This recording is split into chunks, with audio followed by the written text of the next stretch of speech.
기도로 말씀 시작하겠습니다. 기도하시겠습니다.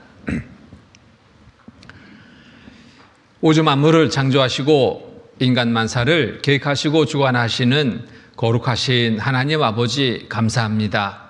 한 주간 성경 강연의 일정을 허락하시고 오늘 3일째 되는 날 말씀 앞에 나올 수 있도록 모두의 형편을 살펴주시고 또 걸음을 이끌으신 주님 감사드립니다. 참여한 모든 분들 그 마음 또한 주님께서 살펴주셔서 다른 일들, 다른 생각들로 빼앗기지 않도록 지켜주시고 오직 하나님의 말씀만을 마음에 받아들일 수 있도록 도와주시옵소서. 말씀을 통해서 또 하나님을 알고 올바른 믿음을 갖는 귀한 시간 되도록 도와주시옵소서.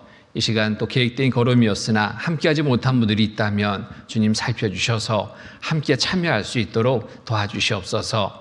오늘 또 부족한 입술 또 함께해 주셔서 하나님의 말씀만을 올바로 전할 수 있도록 도와주시옵소서. 모든 시종을 주께 의지합니다. 모두에게 큰 은혜의 시간이 되도록 인도하여 주시옵소서. 항상 우리를 사랑하시는 거룩하신 주 예수 그리스도의 이름 받들어 감사하며 간절히 기도드립니다. 아멘. 말씀 같이 찾겠습니다. 누가복음 8장 말씀입니다. 누가복음 8장 18절 8장 18절 말씀 8장 18절 찾으셨으면 함께 읽겠습니다. 그러므로 너희가 어떻게 듣는가 스스로 삼가라. 누구든지 있는 자는 받겠고 없는 자는 그 있는 줄로 아는 것까지 빼앗기리라 하시니라. 우리가 성경 강연에 함께하고 있습니다. 하나님의 말씀인 성경을 배우고 있습니다. 이 자리에 여러분이 해 주셔야 될 것이 있다고 그랬죠? 귀를 기울이는 겁니다. 이 자리에 참여는 했지만 결과는 다르게 나타나는 경우들을 참 많이 봅니다. 어떤 분은 말씀을 다 듣고 난 후에 참으로 기쁨으로 이 자리를 일어서는가 하면 어떤 분은 무표정으로 일어서는 분도 있습니다. 어떤 분은 혹 화난 얼굴로 또 일어서는 분도 있습니다. 왜 그럴까? 똑같은 말씀을 들었는데 똑같은 자리에서 알아보면 이유는 대표적으로 어떻게 듣는가에 이유가 있었습니다. 어떻게 듣는가에 따라서 그 결과는 다르게 나타납니다. 정말 말씀 속에 진리를 찾고자 하는 간절한 마음으로 듣는다면 진리를 깨닫게 됩니다. 그런데 별로 관심도 없이 이 자리에 앉아 있다면 듣긴 들었는데 마음에 남는 것이 없게 됩니다. 깨달음이 없게 됩니다.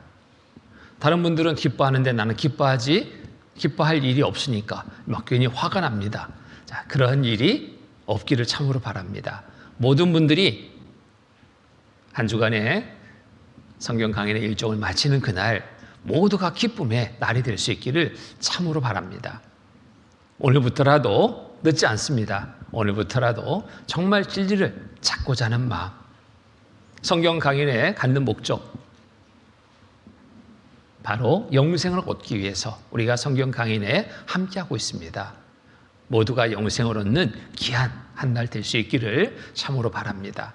그래서 여기의 말씀처럼 그러므로 너희가 어떻게 듣는가 스스로 삼가라. 어떤 자세로 들어야 될까? 관심 없이? 그게 아니라 진리를 찾고자 하는 간절한 마음으로. 하나님은 간절한 마음으로 찾는 자에게 은혜를 주십니다. 여기에 이사야 55장 3절 말씀 이제 보겠습니다. 너희는 귀를 기울이고 내게 나와 들으라. 그리하면 너희 영혼이 살리라.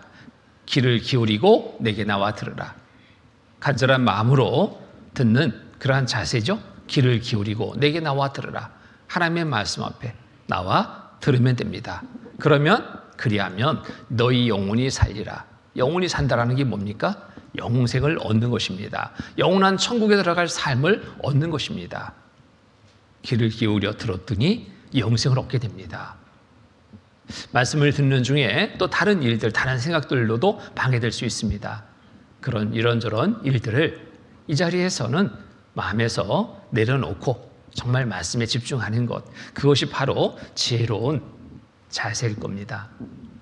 그리고 또 어떤 분은 그럽니다. 다 아는 말씀, 이렇게 생각하고 말씀 듣기를 소홀히 하는 분도 있습니다. 다 아는 말씀, 하나님의 말씀을 다 안다라고 말하는 그 자체가 하나님 보시기에는 큰 교만의 모습입니다. 하나님의 말씀을 다 안다 말할 수 있는 사람 세상에 한 사람도 없습니다. 세상의 학문이라면 몇 번 읽어보고 몇 번 강연에 참여했다면 아마 그 부분에 모든 것이 다 알게 될 수 있을 겁니다. 그런데 성경은 그렇지 않습니다. 하나님의 말씀은 그렇지 않습니다. 사람으로서는 다 깨달을 수 없는 것이 하나님의 말씀입니다. 그런데 내가 몇 번 들었다고 다 안다라고 말하는 것, 그건 정말 교만한 모습입니다. 어떤 분은 또 자기의 열심히 담임으로 얻게 되는 교회에서의 직분을 내세워서 나는 이런 사람, 그러니까 당연히 아는 사람, 그러니까 나는 천국에 갈 사람, 이렇게 혹 자기 나름대로 생각을 갖는 분도 혹 있을 수 있는데요. 그것도 내려놔야 됩니다. 하나님의 말씀에 비추어서 살펴봐야 됩니다. 내 믿음이 온전한 믿음인지 살펴봐야 될 시간입니다. 그러니까 하나님 말씀 앞에 모두는 겸손함의 마음을 가지고 진리를 찾고자 하는 간절함의 마음을 가지고 귀를 기울여 듣는 것, 이것이 참으로 잘하는 겁니다. 자, 잠언 3장 34절로 35절의 말씀 보면은 진실로 그는 거만한 자를 비웃으시며 겸손한 자에게 은혜를 베푸시나니, 진실로 그는 거만한 자를 비웃으십니다. 나 알아, 다 알아, 몇 번 들었어. 자, 하나님은 그러한 자 비웃으십니다. 왜요? 다 알지 못하면서 아는 체 아니까. 그런데 하나님은 누구에게 은혜를 베푸시냐? 겸손한 자에게 은혜를 베푸시나니. 그래서 하나님 말씀 앞에는 우리 모두는 겸손함의 자세를 가져야 됩니다. 그것이 바로 지혜로운 자의 자세입니다. 그래서 지혜로운 자는 영광을 기업으로 받거니와 미련한 자의 현달함은 욕이 되느니라. 자, 지혜로운 자, 미련한 자. 지혜로운 자는 겸손한 자, 미련한 자는 거만하고 교만한 자, 미련한 겁니다. 지금의 내 자세는 어떠한 자세인가 살펴보고 오늘부터 듣는 말씀부터라도 참으로 하나님 앞에 겸손한 자세를 가지고 말씀에 귀를 기울이시기 바랍니다. 그리고 간절히 진리를 찾고자 하는 마음으로 귀를 기울이시기 바랍니다. 시편 119편 18절의 말씀 같이 읽겠습니다. 내 눈을 열어서 주의 법에 기이한 것을 보게 하소서. 내 눈을 열어서 주의 법에 기이한 것을 보게 하소서. 자, 정말 기도하는 가운데 오늘 말씀을 잘 들으시기 바랍니다. 자, 오늘 어제 말씀드렸습니다. 오늘부터는 더 중요한 말씀이 전해진다고. 하루하루 더하면 더할수록 더 본론적이고 중요한 말씀이 전해집니다. 자, 오늘은 어떤 말씀을 전하려고 하냐면 한 민족의 역사를 전하려고 합니다. 뭐 뜬금없이 성경 강연에 참여했는데 무슨 역사 얘기를 하냐? 그런데 이 민족의 역사는 아주 중요한 역사입니다. 성경을 통해서 하나님을 만날 수 있는 중요한 민족의 역사입니다. 이 민족은 바로 이스라엘 민족입니다. 눈에 보이지 않는 창조자 하나님을 어떻게 보고 믿을 수 있을까? 여러 측면을 통해서 보고 믿을 수 있게 안내하시는데, 지난 시간까지 양심을 통해서 또 우주 만물을 통해서 역사적 사건들을 통해서 살펴봤습니다. 오늘은 이스라엘 민족을 통해서 성경이 사실인지 아닌지, 하나님이 살아계신 분인지 아닌지를 알아보는 시간을 가지려고 합니다. 자, 이스라엘 민족을 통해서 어떻게 하나님을 알아볼 수 있냐면 이스라엘 민족에게 두 가지 큰 약속을 합니다. 순종, 불순종, 결과. 순종의 복을, 불순종의 저주가 있게 할 것이다라는 약속으로 이스라엘 민족 역사 속에 하나님은 개입하셔서 약속된 말씀대로 이루시면서 하나님 살아계심을 나타내 보이시게 됩니다. 이스라엘 민족의 역사는 이렇게 시작이 됩니다. 아브라함과의 세 가지 약속으로 이 민족 역사가 시작이 됩니다. 창세기 12장 1절로 3절 말씀, 제가 읽겠습니다. 여호와께서 아브라함에게 이르시되 너는 너의 본토 친척 아비 집을 떠나 내가 내게 지시할 땅으로 가라. 내가 너로 큰 민족을 이루고 네게 복을 주어 네 이름을 창대케 하리니 너는 복의 근원이 될지라. 너를 축복하는 자에게는 내가 복을 내리고 너를 저주하는 자에게는 내가 저주하리니 땅의 모든 족속이 너를 인하여 복을 얻을 것이니라 하시니라. 땅의 모든 족속이 너를 인하여. 자, 이스라엘 민족을 통해서 복을 얻을 수 있다. 이런 또 약속을 하시죠. 자, 세 가지 약속이 뭔지 정리해 봅니다. 땅을 주겠다는 약속입니다. 아브라함 불러서 땅을 주겠다. 여러분을 불러서 땅을 주겠다. 얼마나 좋겠어요. 큰 민족을 이루게 하겠다.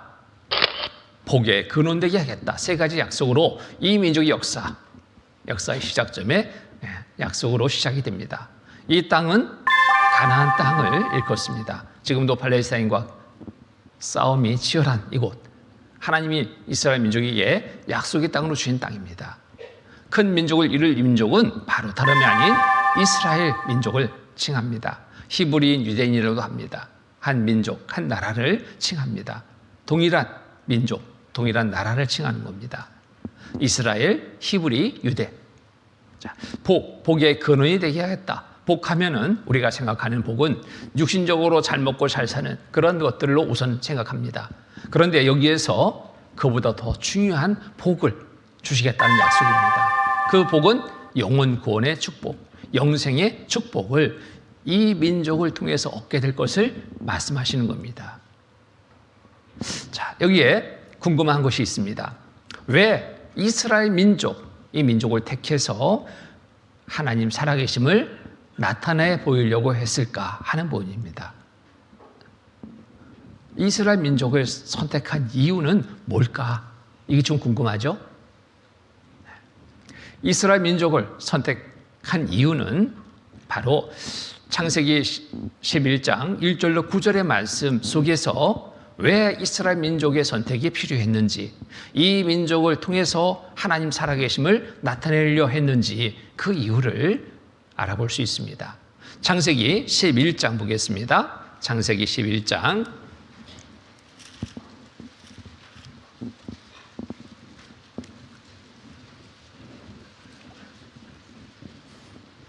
창세기 11장 1절로 9절까지의 말씀을 제가 읽겠습니다. 온 땅의 구음이 하나이요 언어가 하나이었더라. 이에 그들이 동방으로 옮기다가 신할 평지를 만나 거기 거하고 서로 말하되 자 벽돌을 만들어 견고히 굽자 하고 이에 벽돌로 돌을 대신하며 역청으로 진흙을 대신하고 또 말하되 자 성과 대를 쌓아 대 꼭대기를 하늘에 닿게 하여 우리 이름을 내고 온 지면에 흩어짐을 면하자 하였더니 여호와께서 인생들의 쌓는 성과 대를 보시려고 강림하셨더라. 여호와께서 가라사대 이 무리가 한 족속이요 언어도 하나이므로 이같이 시작하였으니 이후로는 그 경영하는 일을 금지할 수 없으리로다. 자 우리가 내려가서 거기서 그들의 언어를 혼잡게 하여 그들로 서로 알아듣지 못하게 하자 하시고 여호와께서 거기서 그들을 온 지면에 흩으신 고로 그들이 성 쌓기를 그쳤더라. 9절은 함께 읽겠습니다. 그러므로 그 이름을 바벨이라 하니 이는 여호와께서 거기서 온 땅의 언어를 혼잡게 하셨음이니라. 여호와께서 거기서 그들을 온 지면에 흩으셨더라.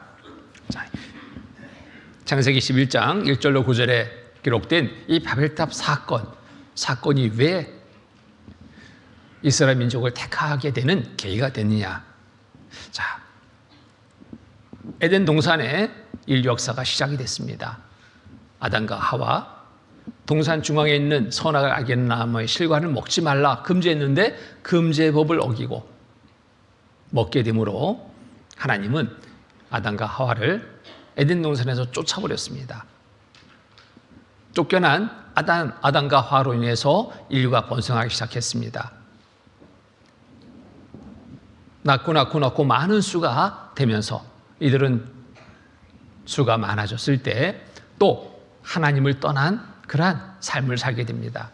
노아홍수 직전에는 하나님이 인간 지으심을 한탄하게 이르는 하나님을 떠난 삶을 사는 그러한 모습을 말씀하고 있습니다. 그런데 그때 당세 의인, 당세 완전한 자, 하나님과 동행하는 자로 여겨지는 노아는 하나님께 은혜를 입게 됩니다. 노아의 8식구 그리고 거룩식한 암소 한 쌍씩 방주 안에 들어가게 해서 하나님이 쓸어버리기로 작정한 물심판을 피하게 합니다. 그로 인해서 이제 심판이 끝난 후 새롭게 세상은 또 새로운 시작이 됩니다. 노아의 세 아들 셈, 함, 야벳으로 낳고 계속 자녀들이 이제 나면서 많은 수가 되면서 이들은 살기 좋은 곳을 쫓아서 계속 이동하게 됩니다. 그런데 이들이 이동하며 살다가 살기 좋은 곳을 만납니다. 이때 당시에 그 생활 수단은 농사를 짓고 가축을 길러서 먹고 사는 그런 시대.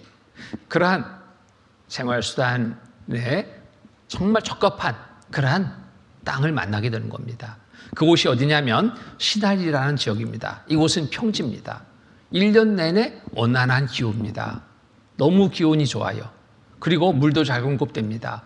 토지는 얼마나 기름진지 농사 짓기도 좋고 가축 기르기도 좋고 생활 환경이 이보다 더 좋은 곳이 없는 겁니다. 그런데 하나님은 앞서 뭐라고 말씀하시냐면 흩어져 살아라, 온 땅에 충만하라 말씀하신 겁니다. 이들은 점점점 육신의 삶에 우선적인 삶을 두고 살다가 하나님 말씀을 다 잊고 삽니다. 먹고 마시고 시집가고 장가들고 또 거기에 하나님이 주신 종기심을 가지고 하나님을 찾아야 되는데 엉뚱한 것을 찾게 됩니다. 우상을 섬기는 큰 죄를 범하게 됩니다. 그리고 또 이들은 높이 탑을 쌓기 시작하는데 그 탑 꼭대기를 하늘에 닿게 하자 하나님 도전하는 행위를 이들은 서슴없이 행하게 됩니다. 그리고 거기에 하나님 이름을 내자 하면 그래도 좀 괜찮을 텐데 우리 이름을 내자 인본주의 사상이 팽배한 이런 상황 속에서 이들에게는 하나님이 없었습니다. 이대로 방치했다가는 어때요? 하나님과 영영이 떨어지는 삶이 되죠. 근데 하나님은 모든 사람 구원받아 천국에 오기를 바라시는데 하나님을 떠난 이들 그대로 방치할 수 없죠. 그래서 하나님은 안 되겠다. 이대로 방치해서는 안 되겠구나. 그래서 하나님이 계획하십니다. 이들이 쌓는 탑을 계속 쌓게 허락하지 않습니다. 어느 날 갑자기 언어를 혼잡게 해서 서로 알아듣지 못하게 해서 일을 못하게 합니다. 말이 통해야지 일을 하죠. 말이 통하지 않으니까 일을 할 수 없습니다. 갑자기 말이 통했는데 갑자기 통하지 않으면서 아주 일이 진척될 수가 없고 오히려 모두가 다 이제 열받게 되는 상황이 되는 겁니다. 내려와 보니까 말이 안 통하는 거예요. 이게 어찌된 일이냐? 근데 간혹 소리가 들리는데 알아들을 수 있는 소리가 들리잖아요. 귀를 기울이고 그곳에 하나 둘씩 모여듭니다. 말이 통하는 사람끼리 모여서 살게 되는 그러한 상을 맞게 되죠. 그래서 이들은 말이 통하는 사람끼리 모여서 흩어져 살게 되는 그러한 역사를 맞게 됩니다. 이 사건이 곧 바벨탑 사건이에요. 그래서 하나님이 이대로 방치해서는 안 되겠구나 계획을 세우시는데 자, 이런 환경 속에서 하나님이 하나님을 가까이에서 볼 수 있도록 보고 믿고 하나님께로 돌아오게 하기 위해서 하나님이 계획하신 일이 바로 한 민족을 통해서 나타내시기를 계획하십니다. 그래서 거기에 택한 민족이 바로 이스라엘 민족인 겁니다. 자, 이 바벨탑 쌓았던 이곳입니다. 기초 부위가 의성 사진을 통해서 밝혀졌는데요. 91m입니다. 거대한 탑을 이들은 쌓고 있었던 거예요. 창세기 11장의 말씀이 사실이라는 역사적 증거가 많이 발견됩니다. 성경 어느 한 말씀도 거짓되지 않다라는 것이 밝혀집니다. 바벨탑 모형도입니다. 모형도. 여기 보면은 수메르 문명 꼽힌 바벨탑 현장, 바벨탑 현장을 찾아가 봤습니다. 연세대학원장 이곳에 가서 보니까요, 성경과 너무 일치한다.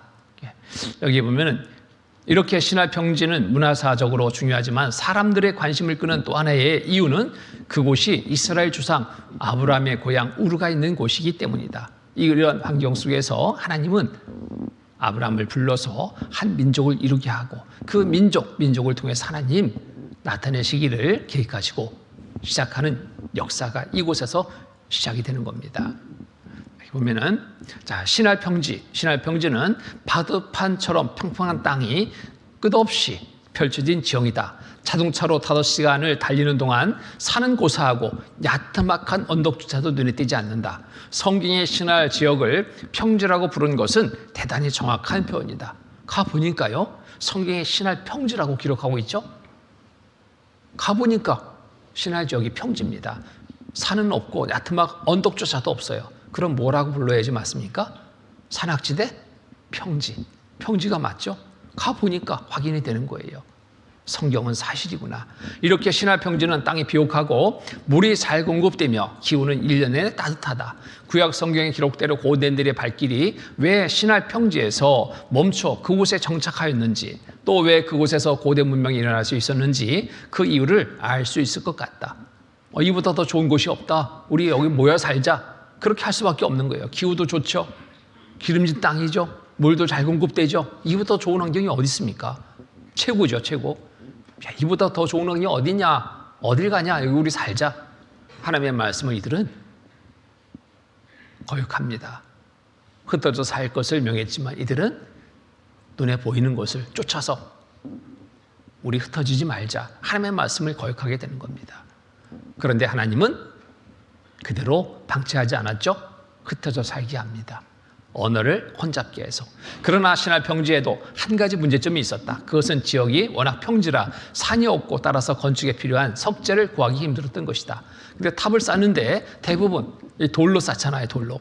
우리나라의 탑들 보면 다 돌탑이죠. 벽돌, 진흙벽돌로 탑 쌓는 데 있습니까? 없거든요. 근데 이곳은 진흙벽돌을 구워서 탑을 쌓아 올렸어요. 그 이유는 돌이 없어요. 돌이 이 지역에. 그곳의 초지는 충적토이다. 두 강이 주기적으로 범람하는 홍수로 인해 상류에서 쓸려 내려온 진흙이 쌓여 이루어진 땅이다. 진흙은 널린 게 진흙입니다. 그러니 진흙벽돌을 만들어서 구워서 탑을 쌓던 거예요.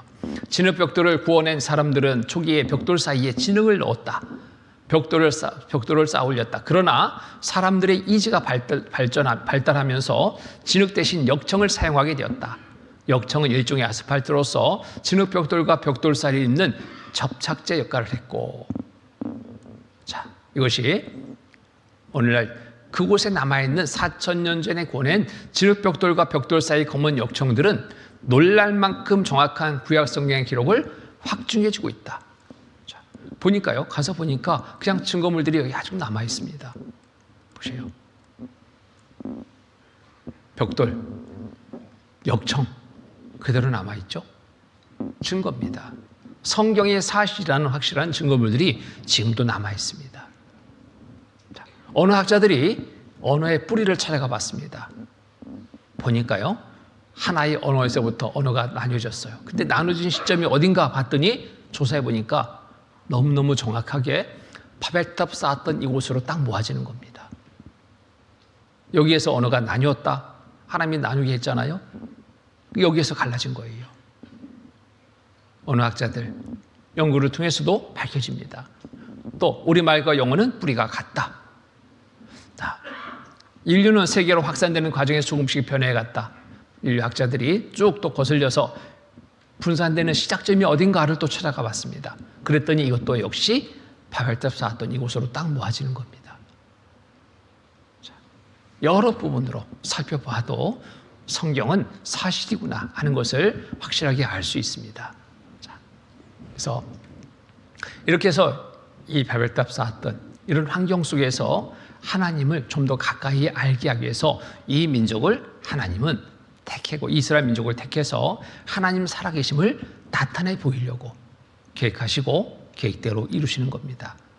거기에 쓰임받는 민족이 바로 이스라엘 민족입니다. 하나님의 살아계심을 증거하기 위해서 이 민족을 택하고 이 민족의 역사 가운데 하나님의 살아계심을 나타내 보여주십니다. 여기에 보면은 이사야 43장 1절 말씀 보면은 야곱아 너를 창조하신 여호와께서 이제 말씀하시느니라 이스라엘아 너를 조성하신 자가 이제 말씀하시느니라 너는 두려워 말라 내가 너를 구속하였고 내가 너를 지명하여 불렀나니 너는 내 것이라. 누구를 불러서? 이스라엘을 불러서, 이스라엘 이 민족을 불러서 너는 내 것이라 하나님의 것으로 삼으신 거예요. 왜? 하나님 살아계심을 나타내 보이게 하려고. 이사야 43장 10절에 보면은 같이 읽겠습니다. 나 여호와가 말하노라 너희는 나의 증인 나의 종으로 택함을 입었나니 이는 너희로 나를 알고 믿으며 내가 그인 줄 깨닫게 하려 함이라. 나의 전에 지음을 받은 신이 없었느니라 나의 후에도 없으리라. 너희는 나의 증인. 너희는 누구예요? 이스라엘. 나의 증인, 하나님의 증인, 여호와의 증인, 하나님의 증인으로 이스라엘 민족을 하나님이 택한 겁니다. 하나님을 증거할 민족으로 택한 거예요. 하나님의 살아계심을 나타내 보이기 위해서 이 민족을 택한 겁니다. 나의 종으로 택함을 입었나니. 하나님의 종으로. 종은 주인이 하라는 거 하는 것이 종입니다. 이스라엘 민족 종으로 택했어요. 하나님이 하라는 거 해야 돼요. 안 하면 벌이 따르는 겁니다. 이는 너희로 이렇게 하신 이유는 이는 너희로 이스라엘 민족으로 나를 알고 믿으며. 나는 누구예요? 하나님. 하나님을 알고 믿으며 내가 그인 줄 깨닫게 하려 함이라. 하나님을 알게 하고 믿게 하기 위해서 이 민족을 택했다라고 말씀하시는 겁니다. 여호와의 증인으로 택했습니다. 자, 이 민족 역사 속에 하나님이 개입하셔서 하나님의 살아계심을 나타내 보여주십니다. 이 민족을 왜 택했다고요? 샘플 민족으로. 하나님의 살아계심을 나타내기 위해서 샘플 민족으로, 본보기의 민족으로 택한 거예요. 자, 이 민족의 역사를 우리가 살펴보는데, 자, 다른 것보다도요, 역사하면은 대부분 뭐 암기 과목해가지고 싫어하는데 암기할 곳 없습니다. 그런 부담 갖지 마세요. 예, 암기할 곳이 없습니다. 자, 확인만 하면 돼요. 확인만. 자, 무엇을 약속하시냐면 순종과 불순종을 약속하십니다. 순종에 복을 주겠다는 약속, 불순종에 저주가 있게 할 것이다라는 약속. 이 약속된 말씀대로 이루어지는가 안 이루어지는가, 그것만 확인하시면 돼요. 약속된 말씀대로 이루어진다면 뭐라고 말할까요? 하나님 살아계시구나. 성경은 사실이구나. 안 이루어진다면 성경 가짜네. 하나님 없어. 그렇게 해도 됩니다. 자, 순종과 불순종. 자, 어떻게 약속하시냐 보세요. 순종할 때는 이런 약속을 하십니다. 신명기 18장 2절 6절 말씀 보면은 내가 내 하나님 여호와의 말씀을 순종하면 이 모든 복이 내게 임하며 내게 미치리니 성읍에서도 복을 받고 들에서도 복을 받을 것이며 내 몸의 소생과 내 토지의 소산과 내 짐승의 새끼와 우양의 새끼가 복을 받을 것이며 내 광주리와 떡반죽 그릇이 복을 받을 것이며 내가 들어와도 복을 받고 나가도 복을 받을 것이니라. 좋겠죠? 들어가도 나가도 복, 걸리는 게 막 복이에요. 복. 얼마나 좋겠습니까? 근데 조건은, 전제 조건은 뭐냐? 말씀에 순종하면입니다. 무조건 복을 주는 게 아니라 순종하면 복을 주겠다는 거예요. 무엇에? 하나님 말씀에 순종하면 복입니다. 우리는 이거 자 기억하시고, 과연 이스라엘 민족 역사 속에 말씀에 순종할 때 복이 있는가 없는가를 살펴보면 됩니다. 또 하나의 약속입니다. 신명기 18장 15절로 19절 말씀. 내가 만일 내 하나님 여호와의 말씀을 순종하지 아니하면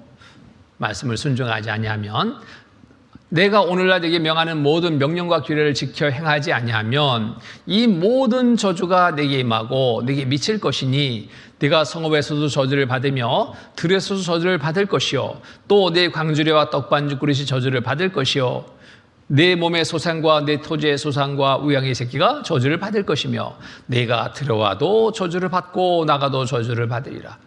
큰일 날 뻔했습니다. 들어가도 나가도 저주, 온갖 저주가 내려질 것이다. 그런데 어떤 때? 말씀에 순종하지 아니할 때. 자, 이대로 이루어지는가 안 이루어지는가를 보는 겁니다. 순종의 복, 불순종의 저주가 있는 건가? 자, 이스라엘 민족을 이 두 관점으로만 살펴도 성경은 사실이다.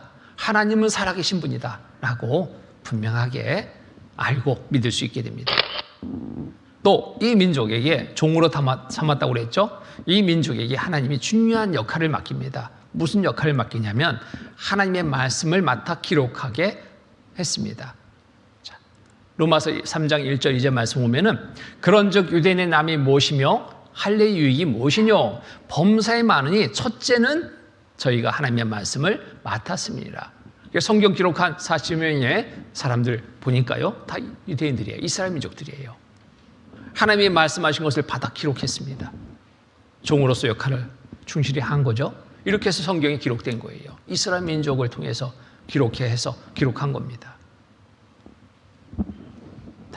또 예수 그리스도의 모체를 준비하기 위해서 이 민족을 택했습니다. 복에 거느리실 예수 그리스도가 이스라엘 민족 중에서 나시게 됩니다. 또 하나님이 계획하신 이 역사의 시계처럼 이스라엘 민족의 이 역사를 통해서 우리는 하나님이 계획하신 역사를 살펴볼 수 있습니다. 때를 알게 됩니다. 또 궁금한 것은 선택의 조건입니다. 왜 많고 많은 나라 중에 하필 왜 이스라엘이냐? 그런 의문을 갖게 되는데요. 선택의 조건을 보면은 그래서 이해가 됩니다. 선택의 첫 번째 조건은 가장 적은 민족을 택했다라고 말씀하십니다. 적은 민족.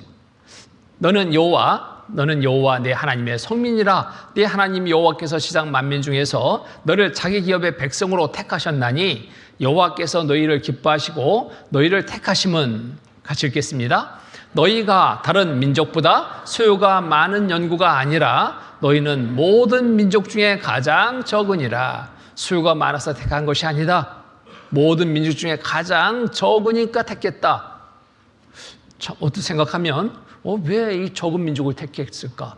하나님 살아계심을 나타내 보이려면은 저 큰 나라, 강대한 나라를 택해서 내가 하나님이다 라고 하면 더 쉬울 텐데, 어떻게 생각하면 그렇게 생각이 되죠? 자, 큰 나라와 작은 나라와 싸움이 시작됩니다. 모든 사람의 예측은 무슨 예측을 합니까? 큰 나라가 당연히 이기는 것을 예측합니다. 그렇죠? 근데 어떤 싸움에서 그 예측이 완전히 빗나가게 됩니다. 상대도 안 될 이 조그만 나라가 큰 나라를 이겨버린다면 사람들의 눈은 동그래집니다. 이건 있을 수 없는 일, 이건 기적이야.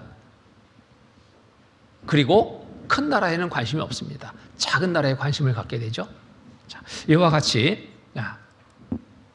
경기가 있다 해서 체육관에 돈 들이고 입장료 내고 갔는데, 자, 이 모습을 본다면 사람들은 실망하죠? 왜 실망합니까? 너무나 뻔한 결과를 예측하니까. 너무나 뻔하다. 어떻게 이런 걸 돈 주고 와서 보라고 하느냐? 이거 말도 안 되지. 이 거인이 앞으로 슬쩍 힘만 써도 이 아이는 그냥 밑으로 깔릴 것 같잖아요? 웅성웅성합니다. 여기저기. 내가 이런 거 보려고 돈 주고 온 줄 아냐? 입장료 반환해라 막 난리 났어요. 그래도 장로 아나운서가 진정을 시킵니다. 여러분, 어차피 들어오신 거 잠깐만 좀 기다려 보십시오. 자, 곧 경기가 시작될 테니까 경기 보고 말하십시오. 뭔가 좀 있는 것 같아요. 땡 울렸습니다. 그랬더니 아니 이렇게 이런 현상을 보게 되는 거예요. 이렇게 들었다 놨다 막 집어 던져요. 그럼 입장료 반환하라 얘기 나와요, 안 나와요? 세상에 어떻게 이럴 수가 있냐? 이때부터 이 거인 관심 있어요, 없어요? 관심 없어요. 꼬마한테 모두가 다 달려들 겁니다. 있는 기자는 모두가 여기에 달려갈 거예요. 가가지고 조사할 거 다 조사할 겁니다. 아버지가 누구냐, 뭐 먹고 자랐냐, 어디서 자랐냐, 뭐 했냐, 조사할 거 다 조사할 거예요. 살탈 털겠죠. 힘의 근원이 어디냐?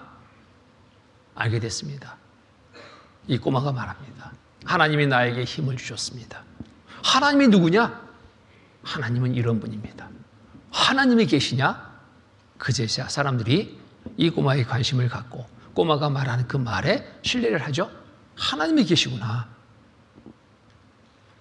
자, 세상에서 가장 적으니까 택한 이유입니다. 이 거인과 꼬마의 싸움보다 더 놀라운 일들이 벌어집니다. 또 이 싸움은 어디에 있어야지 전 세계 모든 사람들이 볼까요? 중앙에, 세계 중앙에 관한 민족. 누군가 봤더니 세계 중앙에 관한 민족은 바로 이스라엘입니다. 이스라엘. 세상 중앙에 관한 백성을 치고자 할 때 세상 중앙은 바로 여기입니다. 여기에 지중해 바다 옆에 붙어있는 조그만 나라가 이스라엘이에요. 이스라엘. 자, 세계 중앙으로 일컫죠? 이스라엘을. 전 세계 모든 사람들이 다 볼 수 있도록 중앙에 있는 이 민족을 통해서 하나님 살아계심을 나타내 보이시는 겁니다.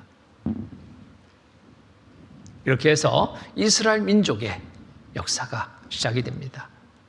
하나님 살아계심을 나타내 보이기 위해서.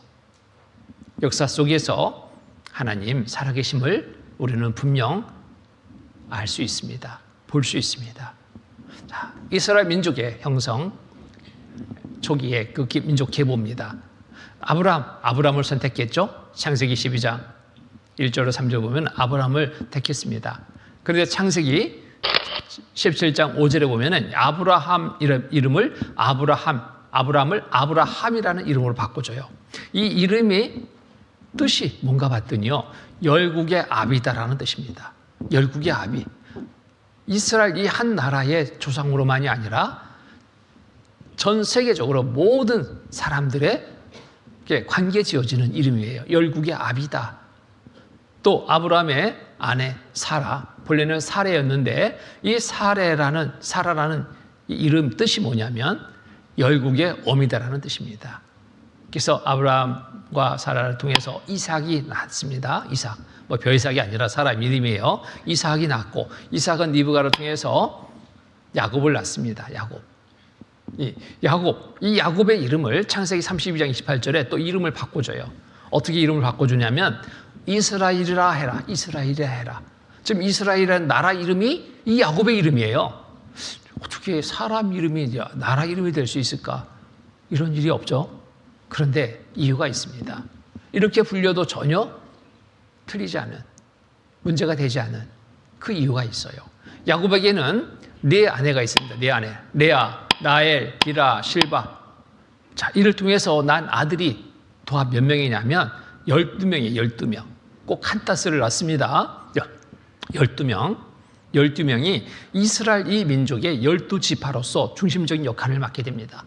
그러니 아들들이 이렇게 12지파의 중심적인 역할을 하고 있으니 아버지의 이름이 나라 이름이 되는 게 이게 조금도 이상하지가 않은 거예요.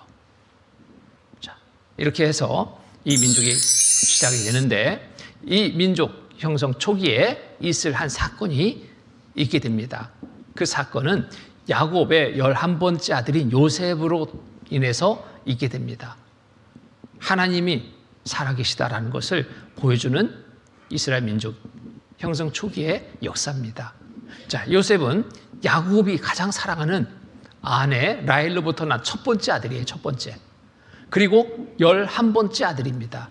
늦둥이기도 하고 이 야곱이 사랑하는 아내로부터 얻은 첫 번째 아들이기도 하고 미워할까요? 예뻐할까요?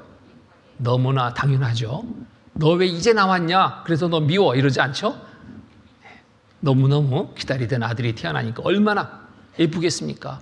그러니까 옆에 끼고 살아요. 이 야곱은 요셉을 특별히 편애합니다. 그런데 형들은 그게 못마땅하죠? 시기하는 마음이 가득합니다. 그런데 이 요셉이 좀 눈치가 있으면 그걸 알아차리고 좀 편하지 말아야 되는데 요셉은 눈치가 없었는지 형들이 잘못하는 거 보고 그냥 바로 아버지한테 고해 바칩니다. 그러니 형들은 더 미워하죠.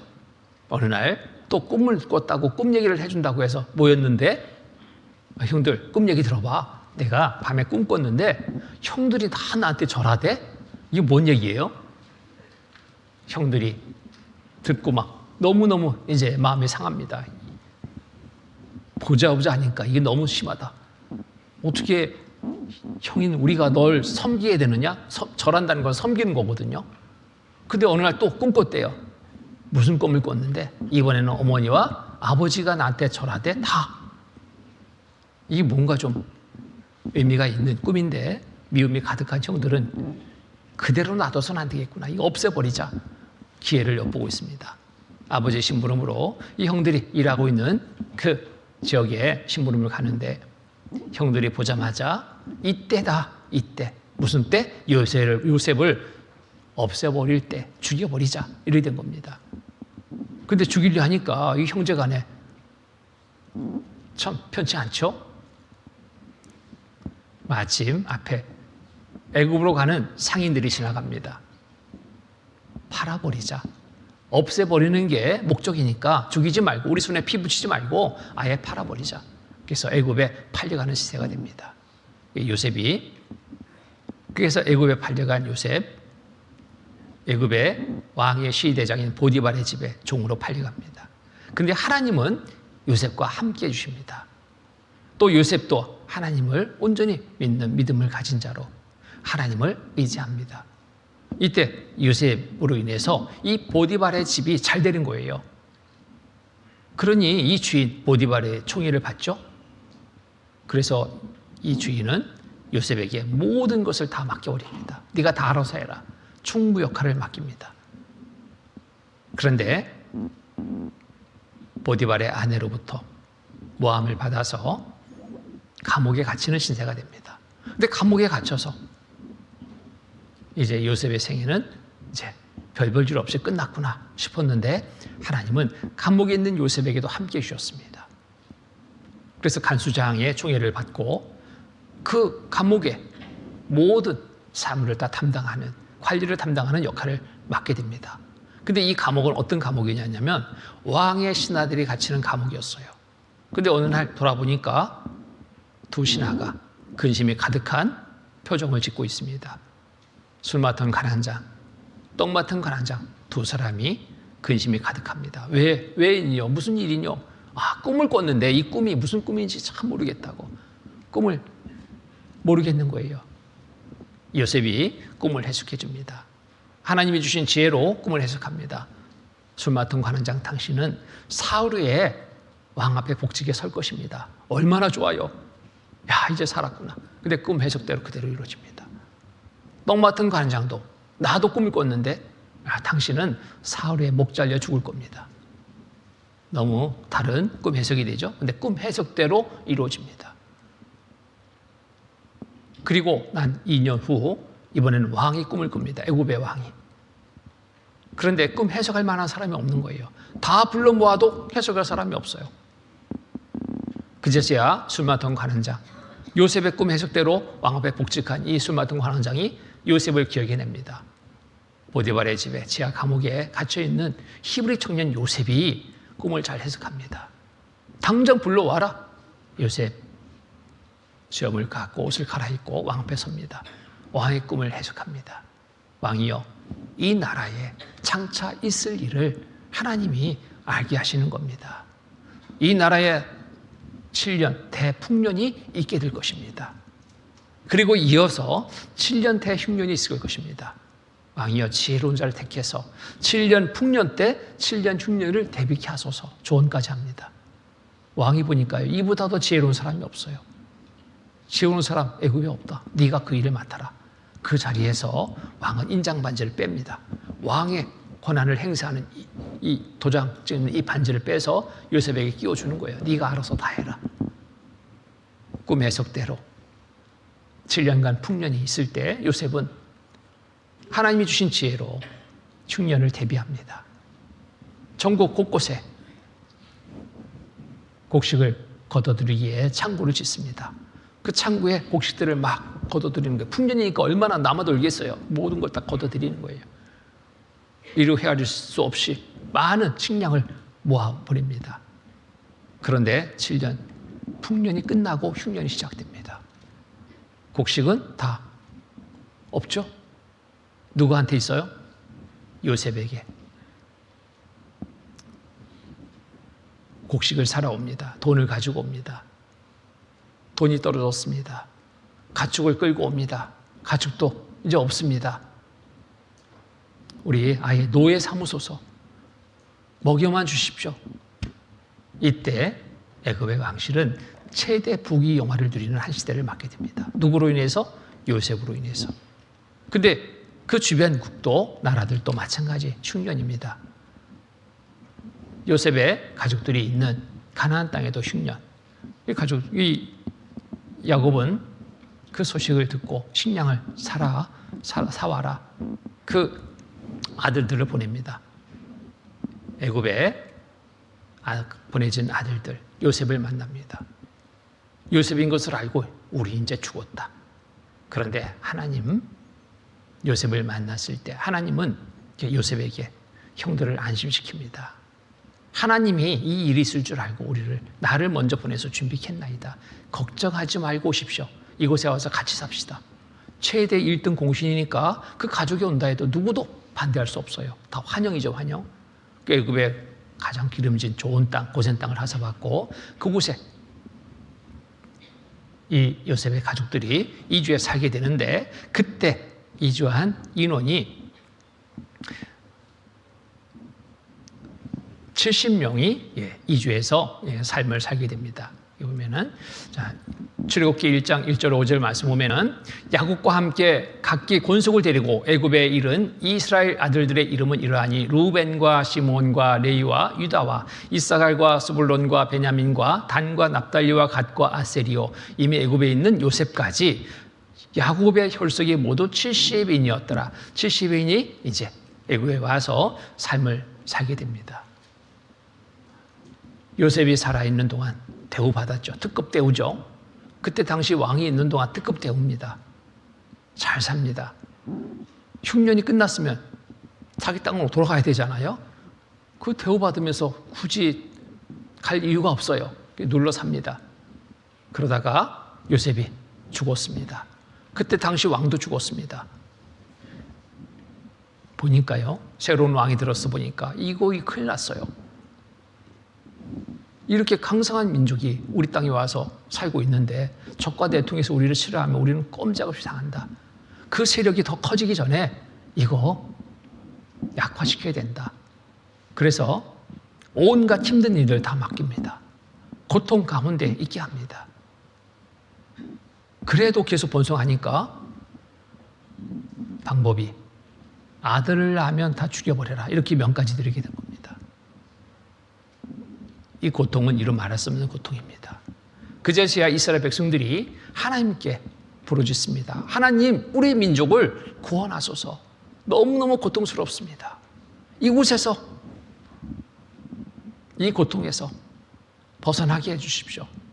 그때 하나님은 이스라엘 민족의 그 외침을 듣고 모세를 통해서 이스라엘 민족을 이끌어내실 계획을 세우시고 모세를 애굽의 왕 앞에 서게 합니다.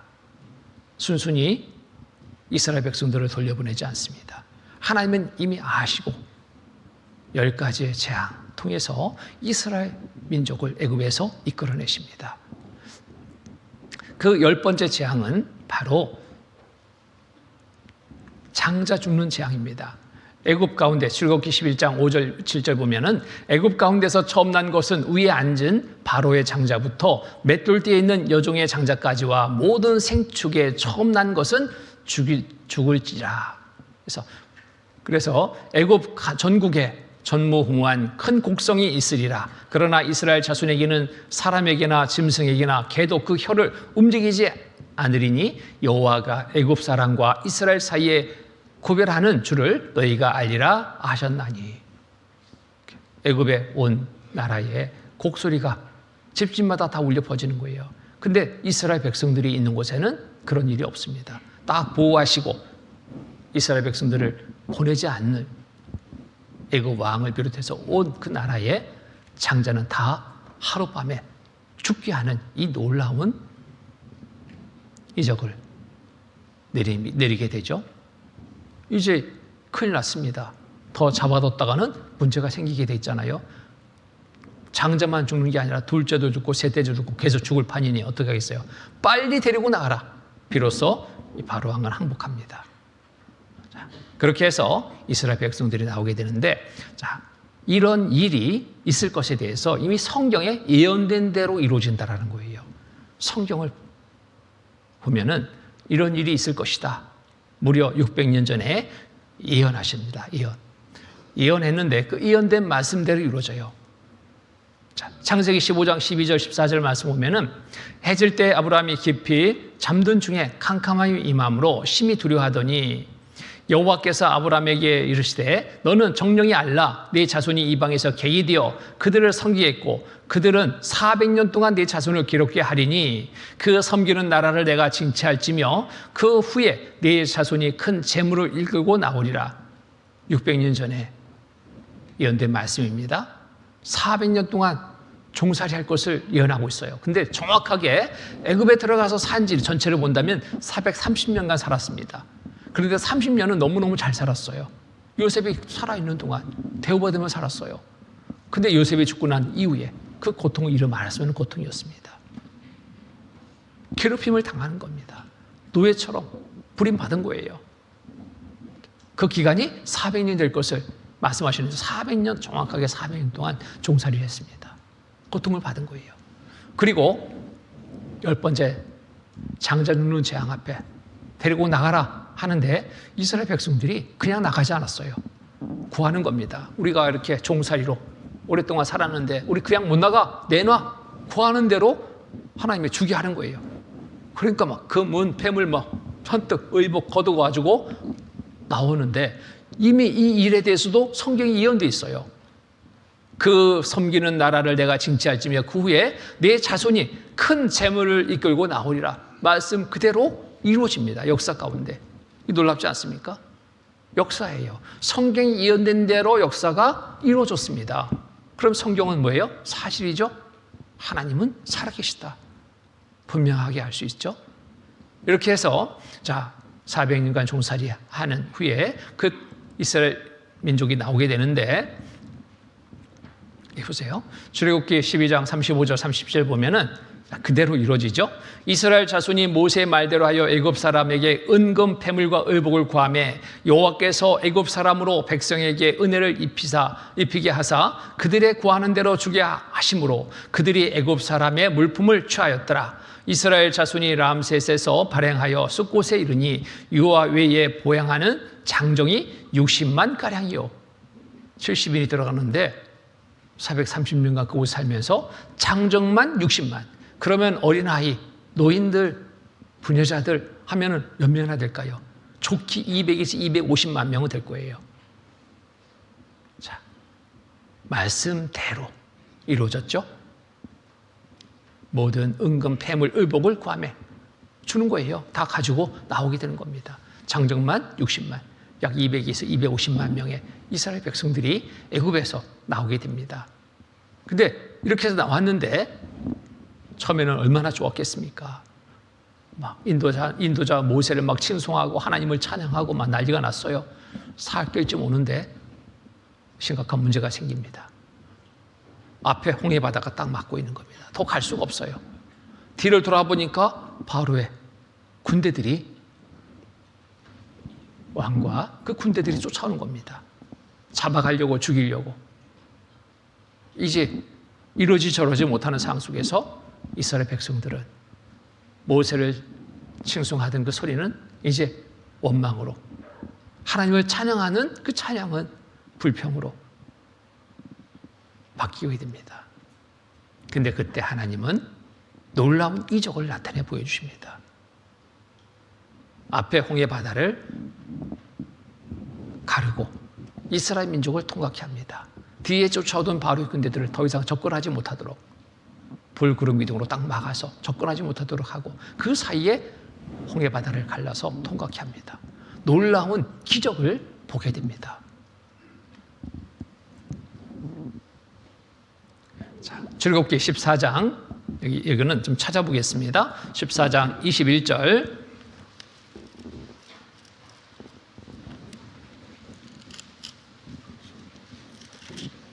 14장 21절.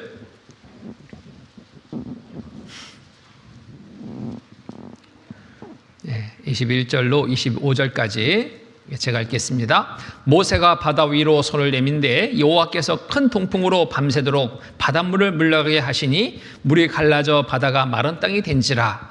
이스라엘 자손이 바다 가운데 육지로 행하고 물은 그들의 좌우에 벽이 되니 애굽 사람들과 바로의 말들 병거들과 그 마병들이 다 그 뒤를 쫓아 바다 가운데로 들어오는지라. 새벽에 여호와께서 불 구름 기둥 가운데에서 애굽 군대를 보시고 그 군대를 어지럽게 하시며 그 병거 바퀴를 벗겨서 달리기에 극난하게 하시니 애굽 사람들이 가로되 이스라엘 앞에서 우리가 도망하자. 여호와가 그들을 위하여 싸워 애굽 사람들을 치는도다. 이스라엘 백성들이 쫙 갈라진 홍해를 통과합니다. 통과하고 뒤에 쫓아오던 바로의 군대들이 이스라엘 백성들을 쫓아서 홍해 바다에 들어오는 그때 하나님은 다시 물이 흐르게 합니다. 28절 보면 28절 물이 다시 흘러 병거들과 기병들을 덮되 그들의 뒤를 쫓아 바다에 들어간 바로의 군대를 다 덮고 하나도 남기지 아니하였더라. 쫓아오던 바로의 군대 그 병거 바퀴들을 벗겨버렸습니다. 바다 속에 들어갔는데 벗겨버렸어요. 그러면 오도 가도 못하는 거예요. 도망갈래야 갈 수 없어요. 빠져나갈 수가 없어요. 그때 물이 다 흐르게 했습니다. 다 수장돼 버렸습니다. 29절부터 보겠습니다. 그러나 이스라엘 자손은 바다 가운데 육지로 행하였고 물이 좌우에 벽이 되었더라. 그 날에 여호와께서 이같이 이스라엘을 애굽 사람들의 손에서 구원하심에 이스라엘이 바닷가의 애굽 사람들의 시체를 보았더라. 자, 놀라운 기적을 경험하게 됩니다. 홍해를 마른 땅이 돼서 통과케 한 이 놀라운 기적, 사실인가? 무슨 이 공상수설 같기도 하고 도대체 믿지 못하겠다 이런 의심의 마음을 가질 거예요. 그런데 보세요, 증거를 본다면 확인해 볼 수 있죠. 그냥 덮어놓고 믿을 수 없습니다. 증거 있어? 증거를 보면 됩니다. 이집트에서 요셉의 곡창 발굴했다. 집터 파던 중 지붕 기둥 드러나 고고학자는 틀림없다 확인하고 있다. 요셉 실존 인물이라는 거죠. 곡창 여기저기 지어서 흉년을 대피했습니다. 그 증거물들이 지금도 남아있는 거예요. 자, 이집트, 오늘날 애굽이 오늘날 이집트죠. 이집트 카이로 박물관에 가보니까요, 이런 벽화들이 정말 많이 전시되어 있어요. 이 내용이 뭔가 봤더니, 자, 이 우통을 벗고 일하는 사람과 감독들이 있어요. 이 우통을 벗고 일하는 사람, 노예처럼 보이는데 이집트의 역사 속에 노예를 사온 일은 없습니다. 그러면 이들이 누구냐? 400년간 종살이 할 때 노예처럼 부림받은 이스라엘 민족들의 그 모습이에요. 이렇게 온갖 힘든 일들을 다 맡겨서 했던 겁니다. 강성한 민족이 되지 않게 하기 위해서 온갖 고통스러운 삶을 살게 했어요. 그래도 계속 번성하니까 장자, 아들 나면 다 죽여라 이렇게까지 명까지 내릴 정도로 그 고통은 아주 극한 고통이었습니다. 그때 그 모습 그대로 성 쌓는데도 이스라엘 백성들이 다 동원됐습니다. 이렇게 감독들을 그들을 세우고 그들에게 무거운 짐을 주어 기록케 하여 그들로 바로를 위하여 국고성 비동과 람셋을 건축하니라. 피, 개구리, 이, 파리, 악질, 독종, 우박, 메뚜기, 흑암 10번째 재앙인 장자 죽는 재앙 앞에 항복했죠. 빨리 데리고 나가라. 이렇게 해서 이스라엘 백성들이 애굽의 400년간 종살이에서 해방되게 된 겁니다. 자, 여기에 인도한 인도자 모세를 키운 성경 속의 인물 타협 옹조 무덤도 발견됐다. 실존 인물이라는 것이 확실해지죠. 700열 눈앞에 보이는 듯하다. 조사를 해봅니다. 히브리 노예들 동원, 흙벽돌로 건설한 성, 영국 탐사재단 출애굽 현장 흔적 찾아내 이집트 문명 속에서 성서 직접 조명객이 마련했다. 증거물들이 너무너무 많아요. 카이로 박물관에 가보면은 미라실이 있습니다. 왕의 시체를 미라로 만들어서 보관하는 미라실. 이곳에 들어가면 돈도 더 주고 들어가야 돼요. 들어가서 봤습니다. 여기에 물에 빠져 죽은 왕의 그 미라를 보게 됩니다. 자, 그렇게 해서 여기 조사를 해보는데 여기 조사한 사람들이 여기 나옵니다. 모세를 추적하다 죽은 왕은 누구인가? 홍해. 이 기적 현장이 사실인지 아닌지 자, 조사하기 위해서 자, 그때 이스라엘 백성들을 쫓아서 홍해에 빠져 죽은 왕이 있다는데 그럼 그 왕이 있느냐? 조사했습니다. 모세를 추적하다 홍해의 파도에 휩쓸려 죽은 이집트 왕은 과연 누구일까? 구약 성서와 고란에 적혀 있는 3천 수백 년 전에 출애굽기의 내용은 어디까지 진실이며 어디까지 허구일까? 최근 카이로에서 수년 동안 신비 속에 쌓여온 출애굽기의 진실성 여부를 파헤치기 위한 과학적 조사가 세계 석학들에 의해 처음으로 실시, 고고학계에 큰 관심을 끌고 있다. 자, 세계적인 전문가들이 모였습니다. 10명의 전문가들이 모였습니다. 10명의 국제적 역사학, 고고학, 방사선학, 해부학의 전문가들은 합동조사단을 구성, 카이로 박물관에 안치되어 있는 25구 이집트 왕의 미라를 신중히 조사 중이다. 조사하고 결론 내리는데 19왕조 메르납타가 모세를 추적한 홍해에 빠져 죽은 왕이다. 이게 밝혀집니다. 다른 미라와 다른 특징이 있어요. 보통 이집트 미라들은 모두 젓갈색입니다. 두 번째로 얼굴의 모양이 많이 이그러져 있어요. 이 미라는. 눈썹을 물감으로 그린 적이 있어요. 귀가 무엇인가 뜯어먹을 수 없어요. 물고기가 뜯어 먹어버렸습니다. 몸에 송기로 덮여있는 부분이 있어요. 그리고 이 왕의 비문에 뭐라고 되어 있냐면 자, 이 왕의 비문에 이스라엘은 괴멸되어 이미 그 자손은 없다. 없죠. 애굽에서 다 탈출했으니까 없는 거예요. 자, 다른 미라들은 이렇습니다. 젓갈색이에요. 젓갈색. 누가 조나 보는 것 같아. 꼭 눈 뜨고 네, 젓갈색. 네, 이 젓갈색입니다. 그런데 19왕조 메르납타는 딱 가서 보니까요. 한눈에 보여요. 저거다 저거. 왕 미라라 좀 죄송하긴 했는데 어떤 저거다. 왜? 딱 구분되니까. 몸에 송기로 덮여 있습니다. 그렇죠? 귀가 없어요. 뜯어먹어서 없어. 머리는 다 빠져버렸어요. 물에 불어가지고 다 빠져버렸습니다. 확연하게 구분돼요. 성경은 사실이다. 모세의 기적은 바람의 힘이었다. 모세의 기적 바람이 만들었다. 미 기상학자 홍해에 갈라진 성경 기록 과학적 입증했다. 그렇죠?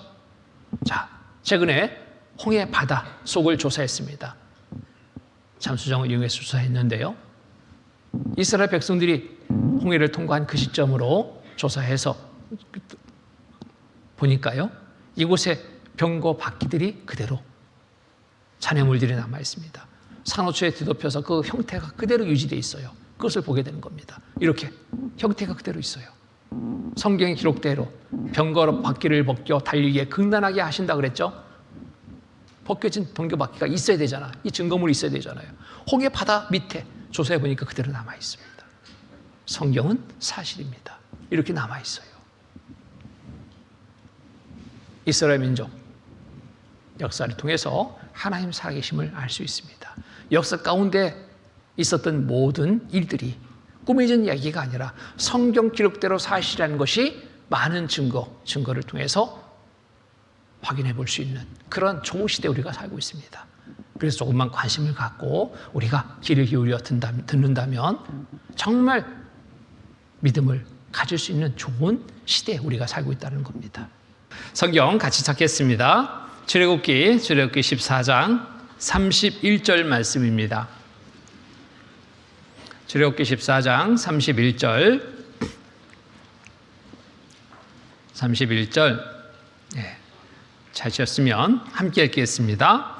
이스라엘이 여호와께서 애굽 사람들에게 베푸신 큰 일을 보았으므로 백성이 여호와를 경외하며 여호와와 그 종 모세를 믿었더라. 이스라엘 민족들 하나님의 베푸신 그 기적 현장을 통과했습니다. 홍해를 통과했습니다. 마른 땅이 된 홍해를. 하나님을 믿지 않을 수 없죠. 하나님 살아계시다. 하나님은 놀라운 분이다. 능력이 대단하신 분이다. 하나님을 믿게 되는 기회가 됐습니다. 우리는 직접 홍해를 통과는 안 했지만 성경을 통해서 이 놀라운 기적의 현장을 우리가 경험했습니다. 증거를 통해서 또 확인했습니다. 이스라엘 민족들 홍해를 통과한 후에 자, 가나안 땅, 약속의 땅 가나안 땅을 향해서 가게 됩니다. 쉽게 갈 수 있는 길이었는데도 불구하고 그 잠깐 사이에 이 마음들이 또 바뀌었습니다. 육신적으로 없는 것들만 헤아리면서 이것도 없어 저것도 없어 불평불만을 하게 됩니다. 그때 하나님은 자, 이들을 순순히 가나안 땅으로 쉽게 이끌지 않습니다. 광야 40년간의 생활 속에서 불평불만하던 사람들은 다 죽임을 당하게 됩니다. 그리고 온전한 믿음을 가진 자로만이 약속의 땅 가나안 땅에 들어가게 허용합니다. 자, 가나안 땅에 들어가려고 하는데 그 땅은 비어있는 땅이 아니었습니다. 7 족속들이 이미 진치고 그곳에 살고 있는데 아주 강성한 민족을 형성하고 있는 겁니다. 그 땅을 들어가려면 싸움은 피할 수 없는 것이 됐습니다. 자, 요단강을 건너서 자, 가나안 땅에 들어가서 첫 성의 싸움을 하게 됩니다. 그 성은 바로 여리고 성입니다. 이 여리고 성 싸움을 하게 되는데 하나님이 이 싸움에 직접 개입하십니다. 이스라엘 백성들, 믿음을 가지고 이곳에 선 이스라엘 백성들에게 그 싸움에 이렇게 임하라고 말씀하십니다. 이때 여호수아가 대장이 돼서 이 여리고성 싸움에 임하게 되는데 자, 이스라엘 백성들로 이렇게 행하라 명령하십니다. 여호수아 6장 3절 5절 말씀 보면은 너희 모든 군사는 성을 둘러 성 주위를 매일 한 번씩 돌되 엿새 동안 그리하라. 제사장 7은 7 양강나팔을 잡고 언약궤 앞에서 행할 것이요 제7일에는 성을 7번 돌며 제사장들은 나팔을 불 것이며 제사장들이 양강나팔을 길게 울려 불어서 그 나팔 소리가 너희에게 들릴 때에는 백성은 다 큰 소리를 외쳐 부를 것이라. 그리하면 그 성벽이 무너져 내리리니 백성은 각기 앞으로 올라갈지니라 하시매 성을 함락시키는데 돌기만 하라는 명령을 내립니다. 돌아라 돌아 6일간 하루에 한 바퀴씩 돌고 싫을 때 되는 날 7바퀴 돌고 소리를 질러라. 자, 믿음이 없는 사람들이라면 이대로 쫓아 행할 수가 없죠. 하나님을 믿지 못하는 사람들이라면 이렇게 행할 수가 없습니다. 그런데 광야 40년간의 생활 속에서 믿음이 없는 자들은 다 죽임을 당하고 온전한 믿음을 가진 자들이 이 여리고성 싸움에 임하게 됐던 겁니다. 하나님 말씀대로, 믿음이라는 건 하나님의 말씀대로 순종하고 행하는 자들입니다. 그대로 행합니다. 말하지 않고 쫓아서 말씀에 따라서 순종합니다. 그랬더니 놀라운 결과가 나타납니다. 순종의 하나님은 복을 주십니다. 여호수아 6장 20절 22절에 보면은 이에 백성은 외치고 제사장들은 나팔을 불매 백성이 나팔 소리를 듣는 동시에 크게 소리질러 외치니 성벽이 무너져 내린지라. 백성이 각기 앞으로 나아가 성에 들어가서 그 성을 취하고 성중에 있는 것을 다 멸하되 남녀 노유와 우양과 나귀를 칼날로 멸하니라. 7바퀴 돌고 소리를 질렀더니 성이 무너져 버렸습니다. 이스라엘 백성들은 그대로 그냥 들어가서 모든 것을 취합니다. 놀라운 기적과 같은 일을 경험하게 됩니다. 하나님 말씀대로 행했을 때 주시는 축복이죠. 순종의 복, 불순종의 저주다라는 말씀 그대로 이스라엘 민족 역사 속에서 나타나는 겁니다. 자, 이렇게 해서 가나안 땅에 들어가서 7 족속과의 싸움에서 차례로 승리를 거둡니다. 믿음으로 행하는 그 길에 하나님은 함께 해주셔서 승리케 도와주셨습니다. 복을 주셨습니다. 그리고 이 땅에 가나안 땅 이제 차지하게 되고 이때부터 사사 시대를 맞게 됩니다. 사사. 이 사사 시대는 어떤 시대냐면 사사를 통해서 하나님이 직접 통치하는 시대입니다. 이때도 역시 마찬가지 약속의 말씀은 그대로 유효합니다. 순종의 복을 주겠다. 불순종의 저주가 있게 할 것이다. 라는 말씀은 그대로 유효합니다. 자, 그런데 이 사사 시대 이스라엘 백성들은 자, 온전한 믿음을 가지고 계속 잘 말씀에 따라 순종해 살았으면 계속 복일 텐데 슬슬 자, 눈에 보이는 것을 쫓게 됩니다. 자기 생각을 쫓아가게 됩니다. 하나님 멀어지는 그러한 시간들을 갖게 됩니다. 하나님은 불순종이 무엇이 있다고 그랬어요? 저주, 고통의 삶이 있을 것을 이미 약속하셨습니다. 자, 주변의 이방 나라를 들어서 침공을 받게 하고 괴롭힘을 당하게 하고 고통을 받게 하는 삶을 있게 합니다. 왜? 돌이키라고. 니들 잘못하고 있어. 빨리 돌이켜. 돌이켰으면 하나님이 다시 회복해 주실 텐데 이들은 돌이킬 생각을 안 하고 우리를 치러 들어오는 저 나라들 앞에 보니까 우리가 없는 것이 있어. 그게 뭔가 봤더니 왕이야, 왕. 우리는 왕이 없어. 저들이 강하게 우리를 침공하는 것은 왕이 있어서 그런 거야. 우리도 저들을 대응해서 이기려면 우리 왕을 세워야 된다. 이렇게 생각을 하는 겁니다. 자기들의 잘못을 돌이키라고 하나님이 그 고난의 고통의 시간을 주셨는데 그것을 알아차리지 못하고 눈에 보이는 것을 보고 그렇듯 왕을 요구하게 됩니다. 그런데 하나님은 또 기회를 주셔요. 왕이 세워진다면 너희들은 더 힘들다. 왕을 섬겨야 되는데 더 힘들지 않겠냐? 빨리 생각을 바꿔라. 지금 빨리 무엇을 잘못하고 있는지 빨리 돌이키고 하나님을 온전히 섬겨야 되는데 그렇지 못한 삶을 이들 살고 있잖아. 그런데 이들은 듣지 않습니다. 기회를 줬는데도 듣지 않습니다. 계속 왕만 구하는 거예요. 우리에게 사무엘상 8장 6절 7절 보면은 우리에게 왕을 줘 우리를 다스리게 하라 한 것을 사무엘이 기뻐하지 아니하여 여호와께 기도하매 여호와께서 사무엘에게 이르시되 백성이 내게 한 말을 다 들으라. 그들이 너를 버림이 아니요 나를 버려 자기들의 왕이 되지 못하게 함이라. 이때 사무엘이 사사로 역할을 하고 있었습니다. 사무엘이 하나님을 대리해서 이스라엘 백성들에게 하나님의 말씀을 전하고 하는데 이들이 듣지 않는 거예요. 답답하죠? 근데 하나님이 말씀하십니다. 사무엘에게 이르되 백성이 내게 한 말을 다 들으라. 그들이 너를 버림이 아니요 나를 버려 자기들의 왕이 되지 못하게 함이라. 하나님의 왕에 대해서 이스라엘 민족을 이끌어 가시는데 하나님은 싫다는 거예요. 왕을 세워달라고, 다른 왕을 세워달라고 요구하는 겁니다. 하나님을 떠난 행위죠. 자, 이들에게 기회를 줬는데도 기회를 잡지 않아서 결국 왕이 이제 세워지게 됩니다. 첫 번째 왕, 이제 사울이 왕위를 받고 통치하게 됩니다. 자, 백성이 사무엘 말 듣기를 거절하여 가로되 아니로소이다 우리도 왕이 있어야 하리니 우리도 열방과 같이 되어 우리 왕이 우리를 다스리며 우리 앞에 나가서 우리의 싸움을 싸고야 할 것이니이다.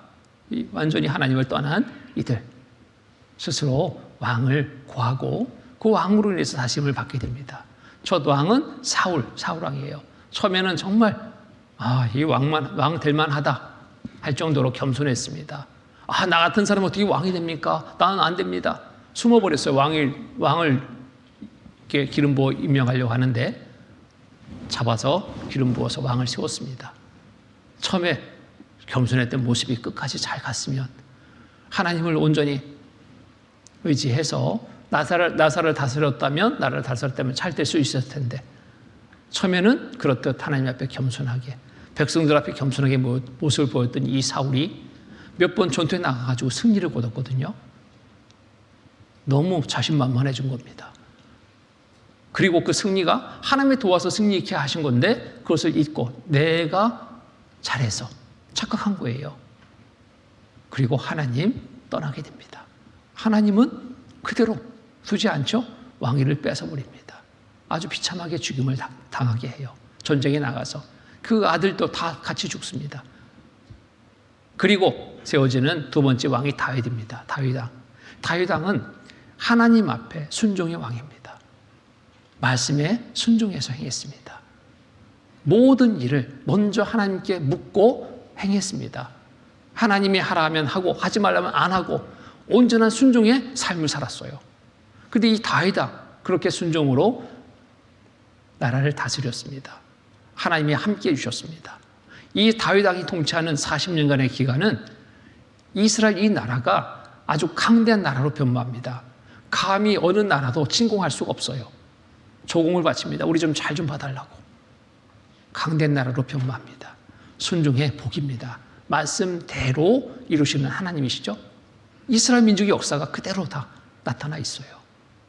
그리고 이 다윗 왕이 이제 죽었습니다. 40년 통치 후에 죽고 다음 아들 솔로몬이 왕위를 이어받습니다. 솔로몬이 왕위를 이어받고 처음에 하나님 앞에 정말 기도합니다. 하나님, 이 나라, 아버지가 잘 이루는 이 나라를 잘 다스릴 수 있도록, 이 백성들을 잘 다스릴 수 있도록 저는 지혜가 없습니다. 하나님 지혜를 주십시오. 하나님이 너무 좋게 보신 거예요. 야, 됐다.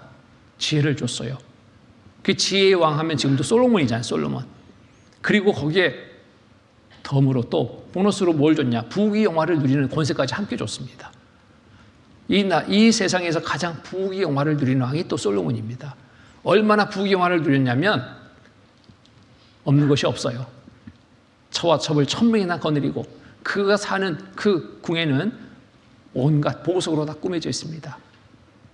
이보다 더 부귀 영화를 누리는 왕은 없습니다.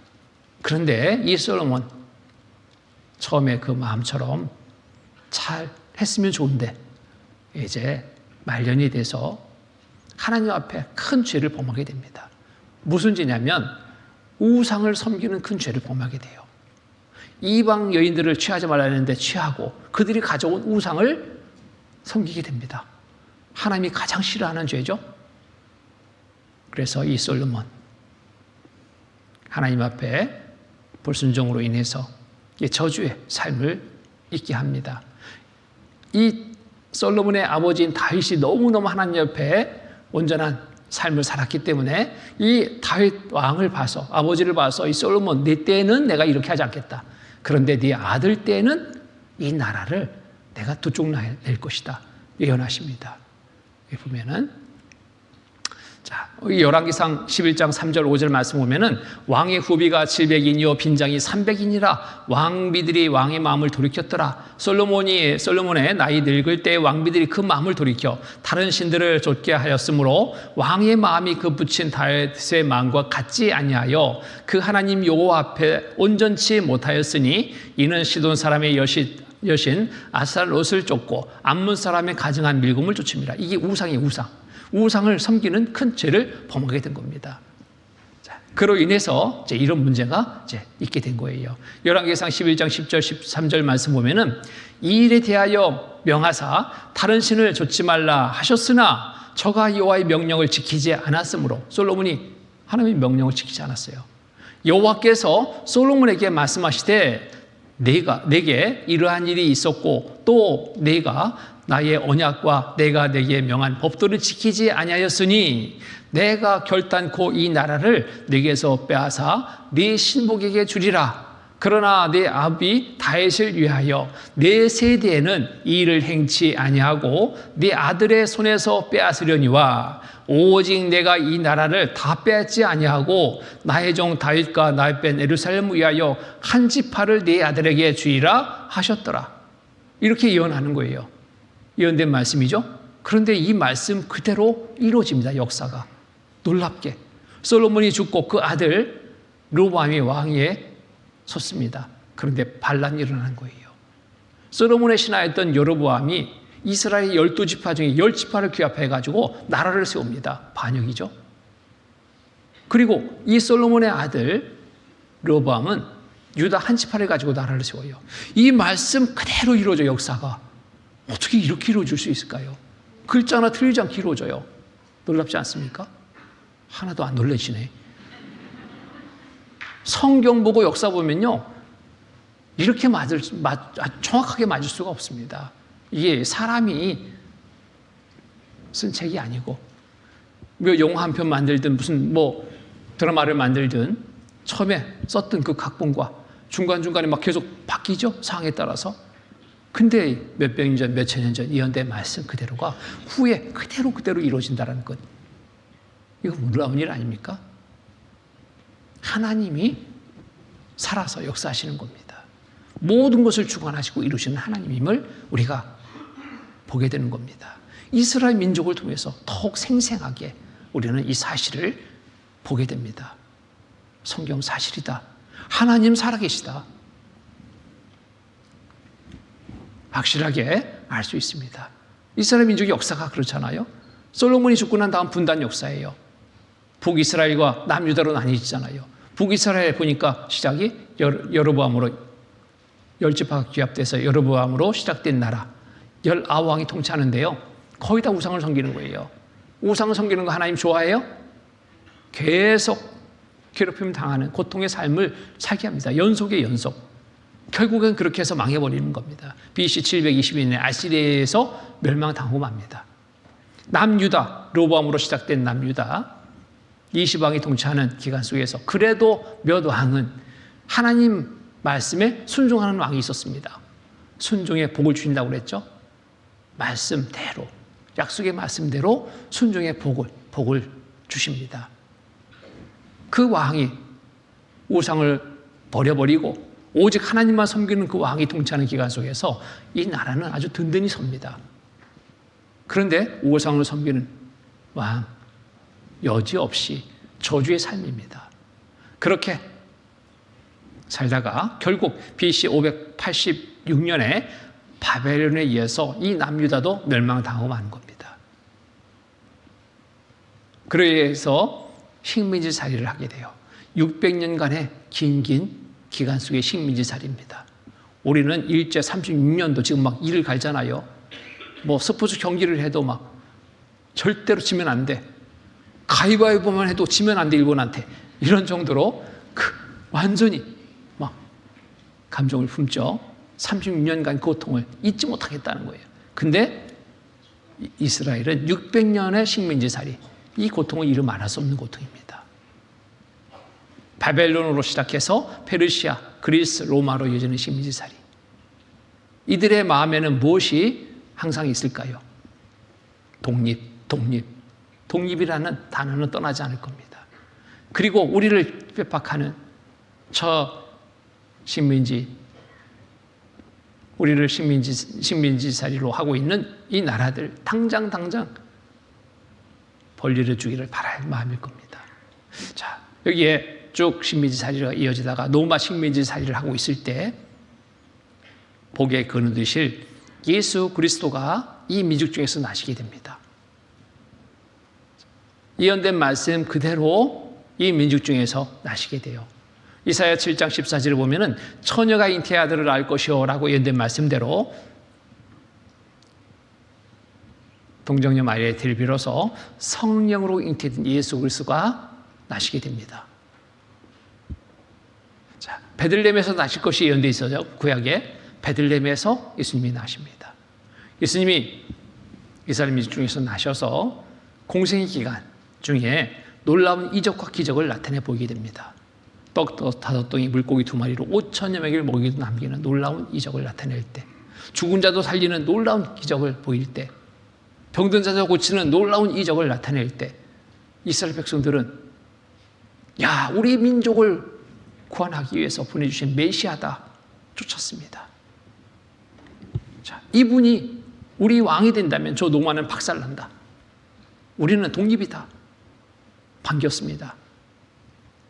그래서 쫓아다니는데 예수님은 피하는 거예요. 이들의 요구에 응해주지 않는 겁니다. 그리고 육신적으로 그런 요구에 응하는 말씀은 한 말씀도 없이 영적인 말씀만 하는 거예요. 왜 그럴까? 자, 이 요구에 응해주지 않으니까 이스라엘 백성들은 예수님에게 반감을 갖게 됩니다. 자기들의 요구에 들어주지 않고 엉뚱한 말만 하니까 이제 쫓았던 그 마음들이 돌아서서 반감을 갖게 됩니다. 잔뜩 기대했는데 응해주지 않으니까 실망하고 반감을 갖고 거기에 또 종교가들이 또 함께 합세합니다. 예수님이 종교가들을 가리켜서 신랄하게 비판했거든요. 겉은 그럴듯하게 꾸몄지만 속에는 악덕이 가득한 그들의 삶을 신랄하게 비판했습니다. 지적했습니다. 근데 그 소리가 듣기 싫은 거예요. 그리고 예수님이 나타나기 전에는 그들이 많은 백성들 앞에 존경받고 그러겠는데 예수님이 나타나니까 예수를 쫓지 자기들을 쫓지 않거든요. 자기들의 입지가, 위치가 이제 흔들릴 것 같으니까 이제 그런 부분에서도 그대로 놔두면 안 되겠구나. 없애버리자. 이렇게 된 겁니다. 자, 보면은 요한복음 6장 14절 15절 말씀 보면은 그 사람들이 예수의 행하신 이 표적을 보고 말하되 이는 참으로 세상 오실 그 선지자라 하더라. 그러므로 예수께서 저희가 와서 자기를 억지로 잡아 임금 삼으려는 줄 아시고 다시 혼자 산으로 떠나가시니라. 예수님은 자꾸 피하는 거예요. 그러니까 기다리다 안 되겠다. 없애버리자. 이렇게 된 겁니다. 자, 성경에 나타난 그리스도를 바로 이들은 알지 못했습니다. 초림 예수, 재림 예수가 구분되어 있습니다. 초림 예수는 영혼 구원을 위해서 오실 메시아입니다. 고난의 메시아. 재림 예수는 왕중왕으로 오실 메시아입니다. 근데 이들은 육신적인 문제, 현실적인 문제 해결만을 바란 나머지 영적인 부분에는 관심이 없었던 거예요. 독립시킬 왕만을 고대했습니다. 노마를 박살내줄 왕. 예수님이 충분히 그 능력을 가지고 있는 분처럼 여겨졌죠? 놀라운 이적, 기적을 나타내 보이니까. 근데 쫓아도 거기에 응해주지 않으니까 어때요? 민족적, 현실적, 유신적인 문제 해결만을 생각해서 쫓았는데 예수님은 응해주지 않았습니다. 영적인 부분에 관심도 없습니다. 당장 현실적인 문제 해결만을 바랐던 거예요. 또 종교가들의 위선을 지적 책망했을 때 반감을 가지고 종교가들이 앞장서서 예수를 죽이자 선동하게 되는 겁니다. 이렇게 마태복음 27장 23절로 26절 말씀입니다. 자, 제가 읽겠습니다. 빌라도가 가로되 어쩌미뇨 무슨 악한 일을 하였느냐 저희가 더욱 소리질러 가로되 십자가에 못 박히겠나이다 하는지라. 빌라도가 아무 혐도 없이 도리어 밀라라는 것을 보고 물을 가져다가 무리 앞에서 손을 씻으며 가로되 이 사람의 피에 대하여 나는 무죄하니 너희가 당하라. 25절 같이 읽겠습니다. 백성이 다 대답하여 가로되 그 피를 우리와 우리 자손에게 돌릴지어다 하거늘 이에 바라바는 저에게 놓아주고 예수는 책짓자라고 십자가에 못 박히게 넘겨주니라. 이스라엘 백성들, 종교가들의 중심이 된 이스라엘 백성들 그 무리는 빌라도 앞에, 로마 총독 빌라도 앞에 끌고 와서 죽여라 죽여라 외치는 거예요. 죽이자라고. 십자가 못 박혀 죽여라. 무슨 죄가 있느냐? 그냥 무조건 죽이라는 거예요. 빌라도가 조사해 보니까 죄는 없어요. 죽일 죄가 없어요. 죽일 만한 죄가 없는데 죽인다. 죽인 사람이 죄가 되는 거예요. 자, 이들의 요구가 너무너무 막 아주 거세집니다. 밀라에 나누는 것을 두려워합니다. 총독으로 와 있는데 총독 자리 뺏길까 봐 이들의 요구에 응해줍니다. 그런데 나는 죄 없는 사람 죽이지 않는 텐데 니들이 죽여달라 해서 죽이는 거다. 이 핏값 누가 받을래? 외친 거예요.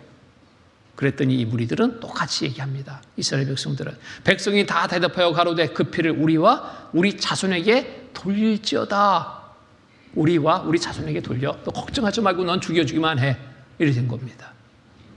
스스로 끔찍한 저주의 말을 뱉게 됩니다.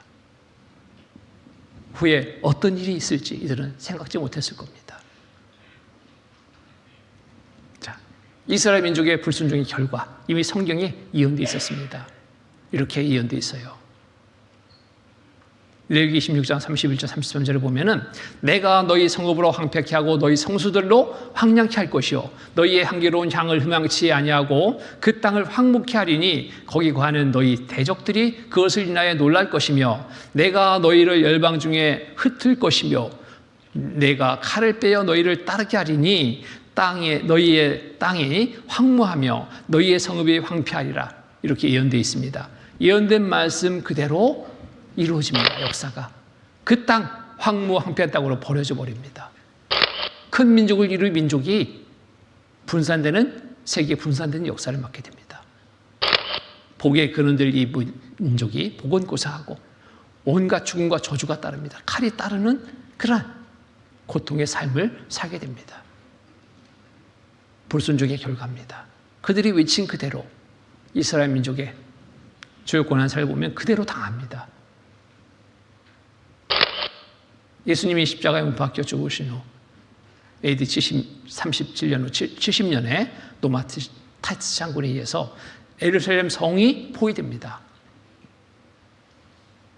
5개월간 토성을 쌓아서 고립시켜버립니다. 아무것도 못 들어가요. 왕래 안 됩니다. 먹을 거 안 들어가요. 그러면 6월절 절기 기간을 맞아서 딱 포위했기 때문에 그 성에는 평소에 살고 있던 사람보다 더 많은 사람이 들어가 버렸어요. 식량은 금방 바닥납니다. 배고픔 못 참죠. 견디다 못해 자기 자식을 잡아먹는 비극까지 이 안에서 저지러지는 겁니다. 노마타스 장군이 들어가서 보니까 정말 이대로 놔둘 수 없는 거예요. 니들이 사람이냐? 짐승이지. 다 죽여버린 거예요. 무려 110만 명이 이때 죽임을 당합니다. 그리고 약 9만여 명 쫓겨납니다. 이때부터 이스라엘 백성들은 이 이스라엘 땅에 발붙이고 살지 못합니다. 전 세계에 흩어져 버리는 거예요. 한 사람도 못 살게 다 흩어버립니다. 말씀대로 이루어집니다. 말씀대로. 자, 말씀대로 이렇게 될 것이 성경에 이미 예언되어 있습니다. 누가복음 19장 43절, 44절에 보면은 날이 이를지라 네 원수들의 토성을 쌓고 너를 둘러 사면으로 가두고 또 너와 및 그 가운데 있는 내 자식들을 땅에 메어치며 돌 하나도 돌 위에 남기지 아니하리니 이는 권고받는 날을 네가 알지 못함을 인함이라 하시니라. 원수들이 토성을 쌓는다고 그랬죠. 토성. 근데 노마타스 장군이 토성을 쌓았어요. 토성. 성경대로 이루어졌어요. 성경 보고 쌌을까요? 아니요. 이미 있을 일을 하나님이 그대로 기록했습니다. 그대로 역사는 이루어졌어요. 놀랍지 않습니까? 돌 하나도 돌 위에 남기지 않을 것이다. 이 말씀도 그대로 이루어집니다. 어찌된 일인지 보셔요. 자, 돌 하나도 돌 위에 남지 아니라 5개월간 예부로는 토성을 쌓으며 포위하다가 40개의 투석기로 이렇게 해서 성을 공격해서 함락시키는데요. 여기 보면은 자, 8월 28일 성이 완전히 점령되자 한 군병이 성전에 불을 질러 성전이 타버리자 미처 꺼내지 못한 성전 안의 금 자식들이 바닷돌 사이로 흘러내려서 나중 로마 군인들이 금을 캐기 위해 돌을 뜯어내는 바람에 성경에 예언된 말씀대로 돌 하나도 돌 위에 남지 아니하는 말씀 그대로 말씀이 이루어진 것이다. 그대로 이루어졌어요. 그대로. 놀랍지 않습니까? 이런 성이었어요. 이 예루살렘 성이. 지금도 서쪽 벽에 그냥 남겨져 있습니다. 내가 이렇게 견고한 성을 함락시켰다 해서 기념으로 남겨놓은 거예요. 지금도 이곳에 통곡의 벽으로 일컬어지죠. 이곳에 가서 이스라엘 백성들은 이렇게 기도 쪽지를 꽂아놓고 기도를 합니다. 무슨 기도를 할지. 노마타스 장군의 개선문입니다. 기념으로 세우는 개선문. 이 안쪽에 보면 성전 안에 기물 장식들이 노마로 이승되는 장면이 여기 쫙 조각으로 새겨져 있습니다. 역사적으로 사실이라는 증거 너무너무 많습니다. 성경대로 이루어진 역사입니다. 말씀하시고 이루시는 하나님이십니다. 자, 1090년에서 1291년 십자군 전쟁이 있었습니다. 이때 십자군이 가는 곳마다 이스라엘 백성들은 죽임을 당했어요. 왜 죽임을 당했냐? 예수를 죽인 악마의 자식들, 니들은 죽어야 돼. 수가 얼마나 죽었는지 숫자 파악이 안 돼요. 끔찍한 저주죠. 우리와 우리 자손에게 돌려 걱정하지 말고 죽여. 그대로 당하는 거예요. 그대로.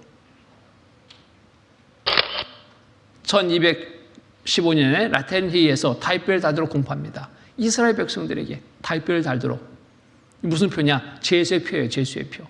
이 제수의 표를 달면은 죽여도 죽인 사람 죄가 되지 않았어요. 그럴 정도로. 그러니까 가는 곳마다 죽임을 당하는 거예요. 괴롭힘을 당하는 거예요. 고통의 삶이죠. 끔찍합니다. 1348년에서 1350년 유럽에 흑사병이 돌아왔습니다. 전염병이. 유럽 인구의 아마 4분의 1 막 죽었다고 그러죠. 그런데 이 유대인들은 죽지 않는 거예요. 위생관리를 철저히 했는지 어쩐지. 그런데 이 모함을 받습니다. 저 유대인들이 나라 없이 떠도는 이 유럽에 살고 있는 유대인들이 이 유럽을 차지하려고 우물에 독을 넣어서 전염병을 퍼뜨렸어. 저들을 죽여야 돼. 쫓아버려야 돼. 발붙이고 살지 못했습니다. 죽임을 당하고 쫓겨나고 비참한 삶이 연속입니다. 1648년에서 1658년 폴란드와 러시아 전쟁이 있었습니다. 이 두 나라 전쟁에서 유대인들이 40만 명이 희생됩니다. 40만 명. 왜 유대인들이 이 두 나라 전쟁에서 죽어야 됩니까? 이유 없어요. 유대인이니까 가는 곳마다 칼이 따라다녔습니다. 끔찍하죠?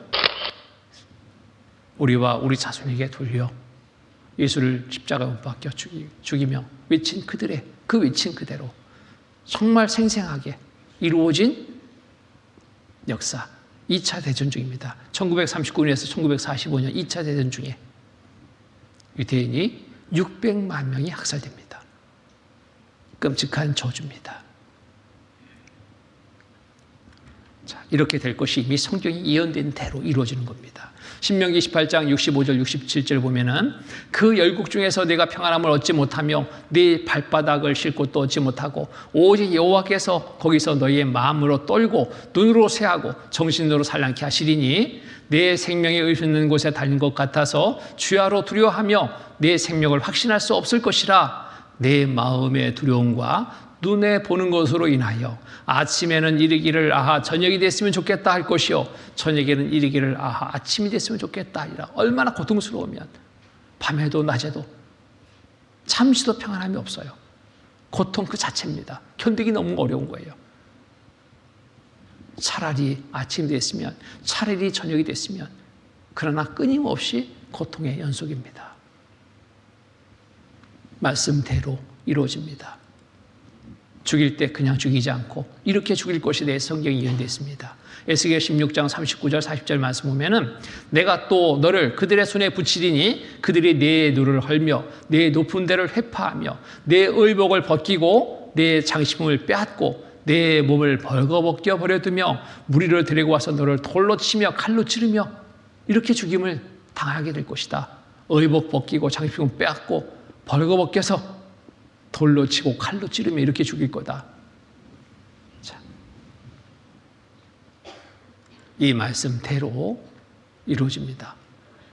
자, 2차 대전 중에 독일 히틀러 유대인을 학살하는 때 앞장섰던 인물이죠. 벌거벗겨 죽였습니다. 남녀노소 할 것 없이 죽일 때 그냥 죽이면 큰일 납니까?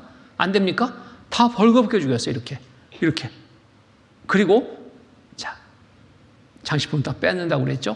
나치스는 유대인을 살해하기 전에 먼저 개인의 소지품과 기증품은 물론 머리카락, 금이빨, 여성의 중요 부분을 잘라내고 학살한 후에는 해골을 가루로 만들어서 인산 비료의 원료로 사용하였고 시체는 기름에 끓여서 지방질로 비누를 만들었다. 끔찍하잖아요. 말씀대로 이루어졌습니다. 안경, 수족, 의족 다 뽑아서 머리털 다 잘랐습니다. 금이빨, 장식구 다 뽑았어요. 다이뼈를 달도록 해서 전 세계에 터져 살고 있는 유대인들 가는 곳마다 죽임을 당합니다. 고통받는 삶이 되는 거예요. 말씀대로 이루어졌습니다. 이게 포로소 용소 숙소입니다. 숙소. 닭장 그대로예요. 닭장 그대로. 이곳에 잠을 청합니다. 낮 동안에 힘든 노동을 했습니다. 먹을 거 제대로 먹지 못했어요. 잠이 오겠습니까? 춥고 배고프고 고통이 이루 말할 수 없는 고통. 잠을 못 잡니다. 잠 못 자는 고통 크죠? 차라리 아침이 됐으면 좋겠다. 아침을 기다립니다. 너무나 고통스러우니까. 근데 아침이 돼 보니까요. 이런 모습을 또 목격하게 돼요. 나도 언제 끌려가 저렇게 당할지 모르는 그런 상황에 불안해서 견딜 수가 없어요. 차라리 저녁이 됐으면 좋겠다. 이렇게 바람이 갖지 않겠어요. 이런 날들의 연속이었습니다. 끔찍하죠? 생체 실험용으로 무려 40만 명이 희생됩니다. 이렇게 의학 실험을 하고 대충 그냥 꼬매놓고 버려둡니다. 어떻게 죽나 보자. 머리를 잘라서 박제로도 만들어놨습니다. 끔찍하죠? 산 사람의 머리를 쪼개고 골 상태를 확인합니다. 몸은 비누로 만들었습니다. 시체가 너무너무 많아요. 죄수들 풀어가지고 니들 마음대로 죽여봐. 그러니까 칼로 찌르고 돌로 패고 말씀 그대로 글자 하나 틀리지 않게 이렇게 이루어졌어요. 쇠용소 절조망에 걸리면 그냥 죽습니다. 고압전류가 흘러요. 걸리면 그냥 순간 죽어버려요. 그냥 걸어놓습니다. 가려면 나가려면 나가봐라. 자, 살아있다고 볼 수 있습니까? 죽을래도 죽을 수가 없어요. 마음대로 죽을 수가 없어요. 끔찍한 고통. 자, 너무너무 고통스럽죠? 왜? 우리와 우리 자손에게 돌려. 하나님 말씀에 불순종한 결과. 복의 근원 되신 예수 그리스도를 받아들이지 않고 오히려 십자가 못 박혀 죽이라 외치며 죽임에 동조했던 그때 사람들과 후대에 그대로 자기들이 뱉은 그 저주를 받게 되는 겁니다.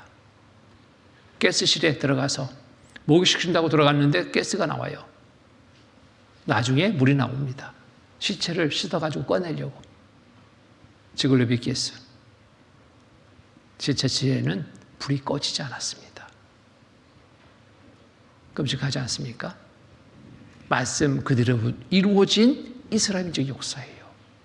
왜 이스라엘 백성들이 이런 저주의 역사를 살았습니까? 순종의 복, 불순종의 저주를 약속했는데 이들은 스스로 불순종해 저주를 택한 결과입니다. 우리 앞에도 동일하게 하나님은 두 가지의 선택할 수 있는 두 가지를 앞에 두시고 선택해 하십니다. 자유의지 속에 선택해 하십니다. 순종의 복, 불순종의 저주입니다. 말씀을 듣고 믿으면 복입니다. 듣고도 믿지 않으면 저주입니다. 이 저주는 일시적인 고통, 일시적인 저주가 아니라 영원한 저주입니다. 지옥의 영원한 저주. 이 축복은 영원한 축복입니다. 천국에서의 삶입니다.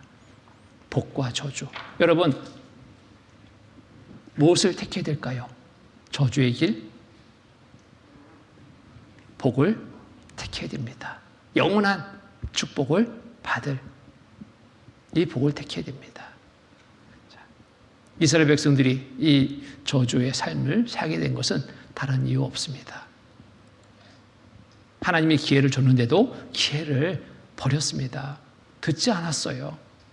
예레미야 29장 17절 19절 말씀 보면은 만군의 여호와께서 이같이 말씀하시되 보라 내가 칼과 기근과 연병으로 그들에게 보내어 그들로 악하여 먹을 수 없는 악한 무화과 같게 하겠고 내가 칼과 기근과 연병으로 그들을 따르게 하며 그들을 세계 열방 중에 흩어 학대를 당하게 할 것이며 내가 그들을 쫓아보낸 열방 중에서 저주고리와 놀랭과 치소와 모일과가 되게 하리니 19절은 같이 읽겠습니다. 이는 내가 내 종 선자들을 그들에게 보내되 부지런히 보내었으나 그들이 나 여호와의 말을 듣지 아니하며 듣지 아니함이니라 여호와의 말이니라. 선자들을 보냈습니다. 잘못된 삶을 돌이키라고 보냈습니다. 듣지 않았어요. 오히려 선자들을 막 죽이기까지 했습니다. 하나님의 말씀을 듣지 않고 대적하는 거예요. 결국 그들이 저주의 길을 선택한 결과가 되는 겁니다. 이는 내가 내 종 선지자들을 그들에게 보내되 부지런히 보내었으나 그들이 나 여호와의 말을 듣지 아니하며 듣지 아니함이라 여호와의 말이니라. 우리에게도 동일하게 지금 하나님 기회를 주고 계십니다. 말씀 들으라고 기회를 주고 계십니다. 듣고 믿으라고 기회를 주고 계십니다. 믿으면 어디에요? 영원한 천국에 들어갈 삶을 얻을 수 있기 때문에 한 사람도 지옥에 가는 것을 원치 않으신 하나님, 우리에게 축복된 삶을 있게 하기 위해서 이 시간 하나님이 여러분들의 걸음을 이끌어 주셨습니다.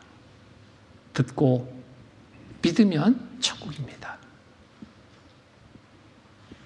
내 생각으로 이 말씀을 거역한다면 스스로 저주의 길을 택하게 되는 결과가 될 겁니다.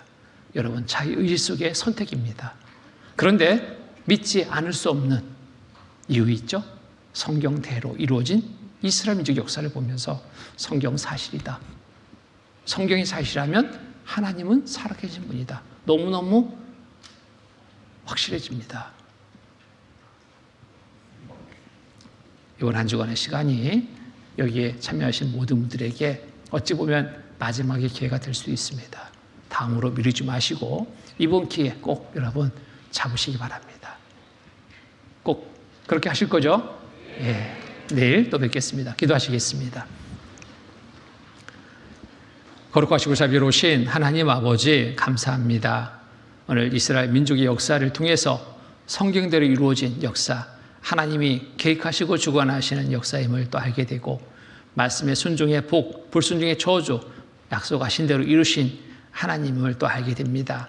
우리에게 또 선택의 기회를 주셨습니다. 말씀을 듣고 믿으면 영원한 천국의 삶을, 또 믿지 않으면 저주의 삶이 있음을 또 알게 됩니다. 이곳에 참여한 모든 분들 한 분도 이루어지는 영혼이 되지 않도록 끝까지 말씀 앞에 나오게 하시고 말씀을 통해서 진리를 깨달을 수 있도록 도와주시옵소서. 오늘 또 돌아가는 걸음 살펴주시고 내일 이 자리에 오기까지 조금도 어려움이 없도록 돌봐주시옵소서. 항상 우리를 사랑하시는 거룩하신 주 예수 그리스도 이름 받들어 감사하며 기도드립니다. 아멘.